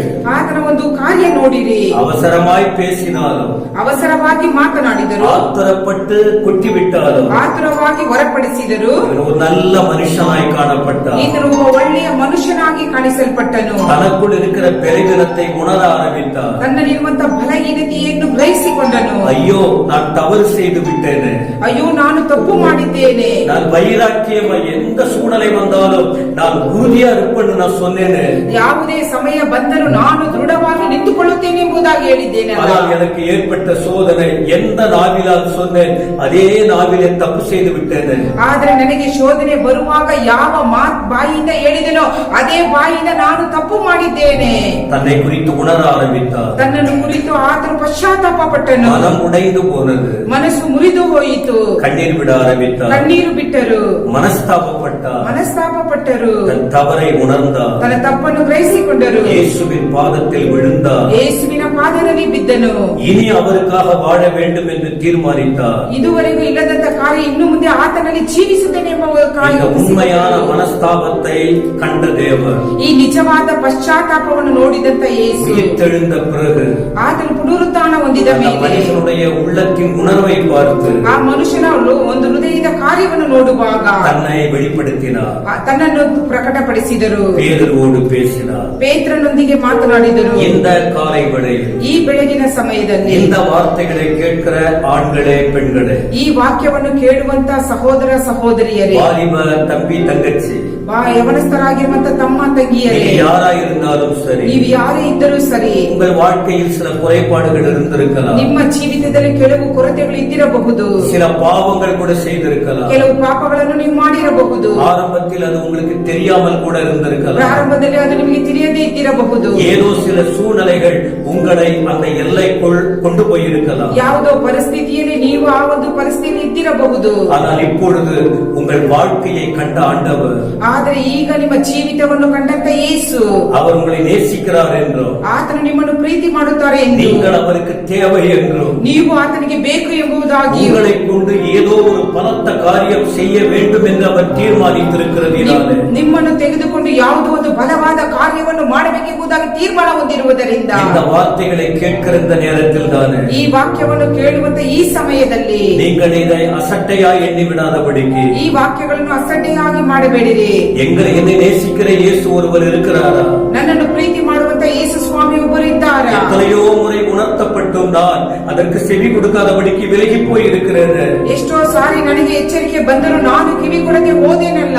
இப்பொழுது என்னுடைய பெருவினத்தை நான் உணர்கிறேன். ಈಗ ನನ್ನ ಬಲಹೀನತೆಯನ್ನು ನಾನು ಗ್ರಹಿಸಿಕೊಳ್ಳುತ್ತೇನೆ. நான் சரியில்லாதிருந்தோம், ನಾನು ಸರಿ ಇಲ್ಲದೆ ರೀತಿಯಲ್ಲಿ ಇರುವಾಗ என்னை தேடி வந்து என்னோடு பேசின என் இயேசுவே, ನನ್ನನ್ನು ಹುಡುಕಿ ಬಂದ ಯೇಸು ಸ್ವಾಮಿ ನನ್ನೊಟ್ಟಿಗೆ ಮಾತನಾಡುವಾಗ நான் என்னை நானே உணர்கிறேன். ನನ್ನನ್ನು ನಾನೇ ಪರೀಕ್ಷಿಸಿಕೊಳ್ಳುತ್ತೇನೆ. என் அன்பை புரிந்து கொள்ளுகிறேன். ನಿನ್ನ ಪ್ರೀತಿಯನ್ನು ನಾನು ಕಂಡುಕೊಳ್ಳುತ್ತೇನೆ. எத்தனையோ நண்பர்கள் என்னை விட்டு விலகி போனார்கள். ಎಷ್ಟೋ ಸ್ನೇಹಿತರು ನನ್ನನ್ನು ಬಿಟ್ಟು ಹೋದರು. எனக்கு பழக்கமானவர்கள் எல்லாம் தூர போனார்கள். ನನಗೆ ತಿಳಿದವರೆಲ್ಲ ನನ್ನ ಬಿಟ್ಟು ದೂರ ಹೋದರು. எனக்கு யாரு இல்லை என்று நான் நினைக்க ஆரம்பித்தேன். ನನಗೆ ಯಾರು ಇಲ್ಲ ಎಂಬುದಾಗಿ ನಾನು ನೆನೆಸಲು எதற்கு ಪ್ರಾರಂಭಿಸಿದೆ. தான் இந்த உலகத்துல வாழணுங்கிற நிலைக்கு நான் தள்ளப்பட்டேன். ಯಾಕೆ ಈ ಲೋಕದಲ್ಲಿ ನಾನು ಜೀವಿಸಬೇಕು ಎಂಬುದಾಗಿ ತಳ್ಳಲ್ಪಟ್ಟೇನು. என்னையும் தேடி வந்த ஒரு தெய்வம் இருக்கிறீங்களே, ನನ್ನನ್ನು ಹುಡುಕಿ ಬಂದಂತ ದೇವರು ಒಬ್ಬರು ಇದ್ದೀರಾ. உண்மை போல நான் யாரையும் பார்க்கல ஏசப்பா. ನಿಮ್ಮ ಹಾಗೆ ನಾನು ಯಾರನ್ನು ನೋಡಲಿಲ್ಲ ಸ್ವಾಮಿ. இப்ப நான் இருக்கிற நிலையோடு உங்க பாதத்துல விழுறேன். ಈಗ ನಾನು ಇರುವಂತ ಸ್ಥಿತಿಯಲ್ಲಿ ನಿನ್ನ ಪಾದದಲ್ಲಿ ಬೀಳುತ್ತೇನೆ. என் பலத்தை நம்பி பார்த்த முடியல. ನನ್ನ ಬಲವನ್ನು ನಂಬಿ ನೋಡಿದರೆ ಸಾಧ್ಯವಾಗಲಿಲ್ಲ. ஏதாவது ஒண்ணு என்னுடைய சொந்த ஞானத்தால சாதிக்க முடியும் நினைச்ச என்னால முடியல. ಯಾವುದಾದ್ರೂ ಒಂದನ್ನು ನನ್ನ ಸ್ವಂತ ವಿವೇಕದಿಂದ ನಡೆಸಬಹುದು ಎಂಬುದಾಗಿ ನೋಡಿದ ಅದು ಸಾಧ್ಯವಾಗಲಿಲ್ಲ. உங்களை விட்டா வேற வழி இல்லைங்கிறத புரிஞ்சுக்கிட்டேன். ನಿಮ್ಮನ್ನು ಬಿಟ್ಟರೆ ನನಗೆ ಬೇರೆ ಮಾರ್ಗವಿಲ್ಲ ಎಂಬುದಾಗಿ ಅರ್ಥ ಮಾಡಿಕೊಂಡಿದ್ದೇನೆ. உங்களுடைய சத்தத்தை கேட்கும் போது என்ன ஒப்பு கொடுக்கிறப்பா. ಈಗಲೂ ನಿಮ್ಮ ಶಬ್ದವನ್ನು ಕೇಳುವಾಗ ನನ್ನನ್ನು ನಿಮ್ಮ ಕೈಗೆ ಒಪ್ಪಿಸಿಕೊಡುತ್ತೇನೆ. உயிர்த்தெழுந்த இயேசுவுக்கு தன்னை அர்ப்பணித்ததை போல ಪೇತ್ರನು ಪುನರುತ್ಥಾನ ಹೊಂದಿದ ಯೇಸು ಸ್ವಾಮಿ ತನ್ನನ್ನು ಅರ್ಪಿಸಿದ ಹಾಗೆ நீங்களும் உங்கள் ஆவியாத்ம சரீரத்தை அர்ப்பணிக்கும் போது, ನೀವು ನಿಮ್ಮ ಪ್ರಾಣ ಆತ್ಮ ಶರೀರವನ್ನು ಅರ್ಪಿಸುವಾಗ, இந்த செய்தி கேட்கிற இந்த வேளையில் தானே ಈ ಒಂದು ಸಂದೇಶವನ್ನು ಕೇಳುವ ಸಮಯದಲ್ಲಿ ஒரு பெரிய மாறுதல் உங்களுக்கு வரப்போகிறது. ಒಂದು ದೊಡ್ಡ ಬದಲಾವಣೆ ನಿಮಗೆ ಬರುತ್ತದೆ. உங்களுக்குள்ள இருக்கிற எல்லா அழுத்தங்கள் மறைய போகிறது. ನಿಮ್ಮಲ್ಲಿರುವಂತಹ ಎಲ್ಲ ಭಾರಗಳು ನೀಗಿ ಹೋಗುತ್ತದೆ. அவர் உங்களுக்குள்ளே ஒரு மனமகிழ்ச்சியை கட்டளையிட வல்லவராய் இருக்கிறார். ಆತನು ನಿಮ್ಮಲ್ಲಿ ಒಂದು ದೊಡ್ಡ ಆನಂದವನ್ನು ಕೊಡಲಿದ್ದಾರೆ. இதற்கு முன்பு உங்கள் வாழ்க்கையில் இருக்கிற தடுமாற்றம் நீங்கி, ಇದಕ್ಕೆ ಮುಂಚಿತ ನಿಮ್ಮ ಜೀವಿತದಲ್ಲಿರುವಂತಹ ಬೇಡವಾದ ಕಾರ್ಯಗಳನ್ನು ತೆಗೆದುಹಾಕಿ நல்லதொரு மனிதனாக வாழத்தக்கதாக ಒಳ್ಳೆಯ ಮನುಷ್ಯರಾಗಿ ಜೀವಿಸುವುದಕ್ಕಾಗಿ அந்த கிருபைகளை அவர் கொடுக்க போதுமானவராய் இருக்கிறார். ಆ ಒಂದು ಕೃಪೆಯನ್ನು ಕೊಡುವುದಕ್ಕೆ ಶಕ್ತನಾಗಿದ್ದಾನೆ. நீங்கள் கலங்க வேண்டிய அவசியம் இல்லை. ನೀವು ಚಿಂತೆ ಮಾಡುವ ಅವಶ್ಯಕತೆ ಇಲ್ಲ. நீங்கள் பயப்பட வேண்டிய அவசியம் இல்லை. ನೀವು ಭಯಪಡುವಂತ ಅವಶ್ಯಕತೆ ಇಲ್ಲ. உண்மையான பக்தியும் பாசத்தையும் வளர்த்துக் கொள்ளுங்கள். ನಿಜವಾದ ಭಕ್ತಿಯನ್ನು ಪ್ರೀತಿಯನ್ನು ಬೆಳೆಸಿಕೊಳ್ಳಿರಿ. உண்மையாய் இயேசுவோடு உறவாடுங்கள். ನಿಜವಾಗಿ ಆತನೊಂದಿಗೆ ಸಂಭಾಷಣೆ ಮಾಡಿರಿ. கடந்த கால குறைகளுக்காக மனஸ்தாபப்படுங்கள். வாழ்க்கையை மாற்றிக் கொள்ளுங்கள். ಕಳೆದ ದಿನದಲ್ಲಿ ಇದ್ದಂತ ಕಾರ್ಯಕ್ಕಾಗಿ ಪಶ್ಚಾತ್ತಾಪಪಟ್ಟು ಮನವನ್ನು ತಿರುಗಿಸಿಕೊಳ್ಳಿರಿ. இப்போது உங்களுக்காக நான் ஜெபிக்க போகிறேன். ಈಗ ನಿಮಗಾಗಿ ನಾವು ಪ್ರಾರ್ಥನೆ ಮಾಡಲಿದ್ದೇವೆ. நீங்கள் எப்படிப்பட்ட நிலையில் இருந்தாலும் சரி, ನೀವು ಯಾವ ಸ್ಥಿತಿಯಲ್ಲಿ ಇದ್ದರೂ ಸರಿ, ஒரு நிமிஷம் தலைகளை வணங்கி அவரை நோக்கி பாருங்களேன். ಒಂದು ನಿಮಿಷ ತಲೆಯನ್ನು ತಗ್ಗಿಸಿ ಆತನನ್ನು ದೃಷ್ಟಿಸಿ ನೋಡಿರಿ. பயங்கரமான பிரச்சனைக்குள்ளே உங்கள் வாழ்க்கை கடந்து போகலாம். ಭಯಂಕರವಾದ ಸಮಸ್ಯೆದೊಳಗೆ ನಿಮ್ಮ ಜೀವಿತ ಹೋಗಿರಬಹುದು. ஒன்று போனால் இன்னொன்று போராட்டங்கள் வந்து கொண்டிருக்கலாம். ಒಂದು ಹೋದರೆ ಇನ್ನೊಂದು ಹೋರಾಟವು ನಮ್ಮ ಜೀವಿತದಲ್ಲಿ ಬರುತ್ತಾ ಇರಬಹುದು. யாரிடத்திலும் தங்கள் காரியங்களை சொல்ல முடியாதபடிக்கு தத்தளித்துக் கொண்டிருக்கலாம். ಯಾರ ಬಳಿಗೂ ನಮ್ಮ ಕಾರ್ಯವನ್ನು ಹೇಳೋದಕ್ಕೆ ಸಾಧ್ಯವಾಗದೆ ತತ್ತಳಿಸುತ್ತಿರಬಹುದು. ஆனால் மரித்த இயேசு உயிரோடு இருக்கிறாரு. ಸತ್ತ ಯೇಸು ಸ್ವಾಮಿ ಜೀವಿತವಾಗಿ ಇದ್ದಾರೆ. அவர் உங்கள் வாழ்க்கையை பார்க்கிறார். ಆತನು ನಿಮ್ಮ ಜೀವಿತವನ್ನು ನೋಡುತ್ತಾನೆ. அவர் உங்களை தொடுவார். ಆತನು ನಿಮ್ಮನ್ನು ಮುಟ್ಟುತ್ತಾನೆ. உங்கள் எதிர்காலம் நல்ல எதிர்காலம் இருக்கிறது. ನಿಮ್ಮ ಮುಂದಿನ ಕಾಲವು ಒಳ್ಳೆಯ ರೀತಿಯಲ್ಲಿ ಇರುತ್ತದೆ. அவருடைய எல்லையிலே நீங்கள் அர்ப்பணிக்கும் போது, ಆತನ ಒಂದು ಸ್ಥಿತಿಯಲ್ಲಿ ನಿಮ್ಮನ್ನು ಒಪ್ಪಿಸಿಕೊಡುವಾಗ, உங்கள் எல்லையில் அவர் கிரியை செய்ய போதுமானவர். ನಮ್ಮ ಒಂದು ನೆಲೆಯಲ್ಲಿ ಆತನು ಕ್ರಿಯೆ ಮಾಡಲು ಶಕ್ತನಾಗಿದ್ದಾನೆ. இருக்கிற இடத்தில் தானே ಇರುವಂತ ಸ್ಥಳದಲ್ಲಿ உங்கள் வலது கையை நெஞ்சிலே வைத்துக் கொள்ளுங்கள். ನಿಮ್ಮ ಬಲಗೈಯನ್ನು ಹೃದಯದಲ್ಲಿ ಇಟ್ಟುಕೊಂಡು, ஏசப்பா நீங்க என் உள்ளத்துல வாரும். ಯೇಸು ಸ್ವಾಮಿ ನನ್ನ ಹೃದಯದೊಳಗೆ ಬನ್ನಿರಿ. என் சரீரத்தை தொடும். ನನ್ನ ಶರೀರವನ್ನು ಮುಟ್ಟಿರಿ. என் குடும்ப சூழ்நிலை கஷ்டமா இருக்கு. ನನ್ನ ಕುಟುಂಬದ ಸಮಸ್ಯೆಯು ಬಹಳ எங்க ಕಷ್ಟವಾಗಿದೆ. மனசுல நிம்மதி இல்ல. ನಮ್ಮ ಮನಸ್ಸಿನಲ್ಲಿ ನೆಮ್ಮದಿ ಇಲ್ಲ. நாங்க போராடி ನಾವು கொண்டிருக்கிறோம். ಹೋರಾಡುತ್ತಿದ್ದೇವೆ. எங்களுக்கு நீங்க தான் விடுதலை கொடுக்கணும். ನೀವು ನಮಗೆ ಬಿಡುಗಡೆ ಕೊಡಬೇಕು. நீங்க சொல்லி பாருங்க. ನೀವು ಹೇಳಿ ನೋಡಿರಿ. எங்கள் அன்பின் பரலோக பிதாவே நாங்கள் துதிக்கிறோம். ನಮ್ಮ ಪ್ರೀತಿಯ ಪರಲೋಕದ ತಂದೆಯೇ ನಿಮ್ಮನ್ನು ಸ್ತುತಿಸುತ್ತೇವೆ. இந்த சத்தத்தை கேட்ட ஒவ்வொருவரையும் ஆசீர்வதிங்க ஆண்டவரே. ಈ ಶಬ್ದವನ್ನು ಕೇಳಿದಂತ ಪ್ರತಿ ಒಬ್ಬೊಬ್ಬರನ್ನು ಆಶೀರ್ವಾದ ಮಾಡಿರಿ. எங்களுக்குள்ளே உண்மையான பக்தியும் பாசமும் வரட்டும். ನಮ್ಮೊಳಗೆ ನಿಜವಾದ ಭಕ್ತಿಯು ಪ್ರೀತಿಯು ಬರಲಿ. அதிகமாய் உம்மோடு சம்பாஷிக்க கிருபைதாரும். ಹೆಚ್ಚಾದ ರೀತಿಯಲ್ಲಿ ನಿಮ್ಮೊಟ್ಟಿಗೆ ಸಂಭಾಷಣೆ ಮಾಡಲು ಸಮಯವನ್ನು ಕೊಡಿರಿ. எந்த பிரச்சனைகள் வந்தாலும் நாங்கள் அதை உணர்ந்து உமக்குள் ஒப்பு கொடுக்க பிறந்தாலும், ಯಾವುದೇ ಸಮಸ್ಯೆ ಬಂದರೂ ನಿಮ್ಮಲ್ಲಿ ಅದನ್ನು ಒಪ್ಪಿಸಿಕೊಟ್ಟು ಬಲವನ್ನು ಹೊಂದುವುದಕ್ಕೆ ಸಹಾಯ இந்த ಮಾಡಿರಿ. சத்தத்தை கேட்கிற ஆண்கள் மீது உடைய வல்லமை இறங்குவதாக. ಈ ಶಬ್ದವನ್ನು ಕೇಳುವಂತ ಗಂಡಸರ ಮೇಲೆ ನಿಮ್ಮ ಸ್ವಭಾವ ಇಳಿದು ಬರಲಿ. பெண் பிள்ளைகள் மீது உடைய அபிஷேக தொடுதல் இறங்கட்டும். ಹೆಣ್ಣು ಮಕ್ಕಳ ಮೇಲೆ ನಿಮ್ಮ ಅಭಿಷೇಕವು ಮುಟ್ಟಲಿ. வியாதி பலவீனத்தோடு இருக்கிறவர்களை இயேசுவின் நாமத்திலே விடுதலை கொடுக்க வேண்டும். ರೋಗದಲ್ಲಿಯೂ ಬಲಹೀನತೆಯಲ್ಲಿ ಇರುವವರಿಗೆ ಬಿಡುಗಡೆಯನ್ನು ಕೊಡಿರಿ. சத்துரு வாழ்க்கையின் சமாதானத்தை கெடுக்கிற நிலையில் இருக்கிற மக்களுக்கு ஒரு அற்புதங்களை செய்யும். ಶತ್ರು ಆತನ ಜೀವಿತವನ್ನು ಕೆಡಿಸುವಂತ ಒಂದು ರೀತಿಯಲ್ಲಿ ಇರುವಾಗ ನೀವು ಬಿಡುಗಡೆಯನ್ನು ಕೊಡಿರಿ. இந்த உயிர்த்தெழுதலின் இரண்டாவது செய்தியை கேட்கிற மக்கள் மீது உடைய அபிஷேகம் இறங்கி வரட்டும். ಈ ಪುನರುತ್ಥಾನದ ಎರಡನೆಯ ವಾಕ್ಯವನ್ನು ಕೇಳಿದಂತ ಪ್ರತಿ ಒಬ್ಬೊಬ್ಬರ ಮೇಲೆ ನಿಮ್ಮ ಆಶೀರ್ವಾದವು ಇಳಿದು ಬರಲಿ. ஒவ்வொரு தனிநபரையும் தொட வேண்டும். ಪ್ರತಿಯೊಬ್ಬ ವೈಯಕ್ತಿಕರ ಜೀವಿತವನ್ನು ಮುಟ್ಟಿರಿ. ஒவ்வொரு குடும்பத்தையும் தொட வேண்டும். ಪ್ರತಿಯೊಬ್ಬೊಬ್ಬರ ಕುಟುಂಬವನ್ನು ಮುಟ್ಟಿರಿ. ஒவ்வொரு சமுதாயத்தில் இருக்கிற எல்லாரோடு கிரியை செய்ய வேண்டும். ಸಮುದಾಯದಲ್ಲಿ ಇರುವಂತ ಎಲ್ಲರ ಮೇಲೆ ಕ್ರಿಯೆಯನ್ನು ಮಾಡಿರಿ. இப்பொழுது ஏற்பட்டு இருக்கிற எங்கள் உலகத்தின் தேசத்தின் மாநிலங்களின் பிரச்சனைகள் மாறி போக வேண்டும். ಈಗ ಬಂದಿರುವಂತ ನಮ್ಮ ಲೋಕದ ಜನರು, ದೇಶದ ಜನರು, ರಾಜ್ಯದ ಜನರ ಮೇಲೆ ನಿಮ್ಮ ಕೃಪೆಯು ಇಳಿದು ಬರಲಿ. எல்லாரும் விடுதலையோடு வாழட்டும். ಎಲ್ಲರೂ ಬಿಡುಗಡೆಯಿಂದ ಜೀವಿಸಲಿ. சீக்கிரம் எல்லாம் மாறப்போகிறதுப்பா. ಬೇಗನೆ ಎಲ್ಲವೂ ಮಾರ್ಪಾಡು ಹೊಂದುತ್ತದೆ. நாங்கள் உயிருள்ள தேவனுடைய முகத்தை நோக்கி பார்க்கிறோம். ನಾವು ಜೀವವುಳ್ಳ ತಂದೆಯ ಮುಖವನ್ನು ದೃಷ್ಟಿಸಿ ನೋಡುತ್ತಿದ್ದೇವೆ. யாருக்கெல்லாம் எங்கள் ஜெபம் தேவையோ, ಯಾರಿಗೆಲ್ಲ ನಮ್ಮ ಪ್ರಾರ್ಥನೆಯು ಬೇಕು, அவர்களுக்கெல்லாம் நாங்கள் ஜெபிக்கிறோம். ಅವರಿಗೆಲ್ಲ ನಾವು ಪ್ರಾರ್ಥನೆ ಮಾಡುತ್ತೇವೆ. பசி பட்டினி மாறணும். ಹಸುವಿಂದ ಇರುವವರಿಗೆ ಆ ಒಂದು ಕಾರ್ಯವು கண்ணீர் கவலை நீங்கி போகணும். ಕಣ್ಣೀರು ಚಿಂತೆಗಳು ಅಳಿದು ಹೋಗಲಿ. தேவ சமாதானம் ஒவ்வொருவரோடு இருக்கணும். ದೇವರ ಸಮಾಧಾನವು ಪ್ರತಿ ಒಬ್ಬೊಬ್ಬರ ಮೇಲೆ ಇಳಿದು ಬರಲಿ. நீங்கள் தொடர்ந்து பேசிக் கொண்டிருங்கப்பா எல்லாரோட. ನೀವು ಹಾಗೆ ಮಾತನಾಡುತ್ತಾ ಮುಂದುವರಿಯುತ್ತಾ ಇರಿ ಸ್ವಾಮಿ. இந்த செய்தி இந்த ஆண்டவரே இந்த ஆன்லைன் மூலமா கேட்க அந்த பிள்ளைகளுக்கு உதவி செய்திருக்கிறேன். ಈ ಆನ್ಲೈನ್ ಮೂಲಕವಾಗಿ ಕೇಳುವಂತ ಸಮಯವನ್ನು ಕೊಟ್ಟದಕ್ಕಾಗಿ ಸ್ತೋತ್ರ. சீக்கிரமா ஆலயத்துல வந்து உண்மை ஆராதிக்க எல்லாருக்கும் அனுகிரகம் பண்ணும். ಬೇಗನೆ ಆರಾಧನೆಯಲ್ಲಿ ಬಂದು ನಾವು ಭಾಗವಹಿಸಲು ಆ ಸಮಯವನ್ನು ನಮಗೆ ದಯಪಾಲಿಸಿರಿ. அடுத்த வாரம் ஞாயிற்றுக்கிழமையும் காலை 9 மணிக்கு இந்த செய்திகளை கேட்க பிள்ளைகளுக்கு உதவி செய்ய வேண்டுமே. ಭಾನುವಾರ 9 ಗಂಟೆಗೆ ಈ ಒಂದು ವಾಕ್ಯವನ್ನು ಕೇಳುವುದಕ್ಕಾಗಿ ಪ್ರತಿಯೊಬ್ಬೊಬ್ಬರಿಗೆ ಆ ಸಮಯವನ್ನು ದಯಪಾಲಿಸಿರಿ. கொடுத்த ஐக்கியத்துக்காய் ஸ்தோத்திரம். ಕೊಟ್ಟಿರುವಂತ ಈ ಐಕ್ಯಕ್ಕಾಗಿ ಸ್ತೋತ್ರ. உயிர்த்தெழுந்த தெய்வமே நாங்கள் உயர்த்துகிறோம். ಜೀವಂತನಾಗಿ ಇದ್ದಂತ ಯೇಸು ಸ್ವಾಮಿಯೇ ನಿಮ್ಮನ್ನು ಸ್ತುತಿಸುತ್ತೇವೆ. நம்மோடு பேசுகிற தெய்வமே நாங்கள் துதிக்கிறோம். ನಮ್ಮೊಟ್ಟಿಗೆ ಮಾತನಾಡಿದಂತ ದೇವರೇ ನಿಮ್ಮನ್ನು ಸ್ತುತಿಸುತ್ತೇವೆ. நீர் பெருக நாங்கள் சிறுக ஒப்பு கொடுக்கிறோம். ನಿಮ್ಮನ್ನು ಹೆಚ್ಚಿಸುತ್ತೇವೆ, ನಮ್ಮನ್ನು ತೆಗೆಸಿಕೊಳ್ಳುತ್ತೇವೆ. இயேசு கிறிஸ்துவின் விலையேற பெற்ற நாமத்தில் வேண்டிக் கொள்கிறோம் நல்ல பிதாவே. ಯೇಸು ಕ್ರಿಸ್ತನ ನಾಮದಲ್ಲಿ ಬೇಡಿ ಹೊಂದುತ್ತೇವೆ ತಂದೆಯೇ. ஆமென். நம்முடைய கர்த்தராக இருக்கிற இயேசு கிறிஸ்துவின் கிருபை, பிதாவாகிய தேவனுடைய அன்பு, தூயாவியானவருடைய நடத்தல் ஆசீர்வாதம் இந்த சத்தத்தை கேட்ட அனைவரோடு கூட இன்றும் என்றும் சதா காலமும் நிலைத்திருப்பதாக. ஆமென். என் ஆத்துமாவே கர்த்தரை ஸ்தோத்திரி, முழு உடமே பரிசுத்த நாமத்தை ஸ்தோத்திரி. என் ஆத்துமாவே கர்த்தரை ஸ்தோத்திரி, அவர் செய்த சகல உபகாரங்களையும் மறவாதே. ஆமென், ஆமென். ஆண்டவர் உங்கள் ஒவ்வொருவரையும் ஆசீர்வதிப்பாராக. தேவ சமாதானம் உங்களோடு இருப்பதாக.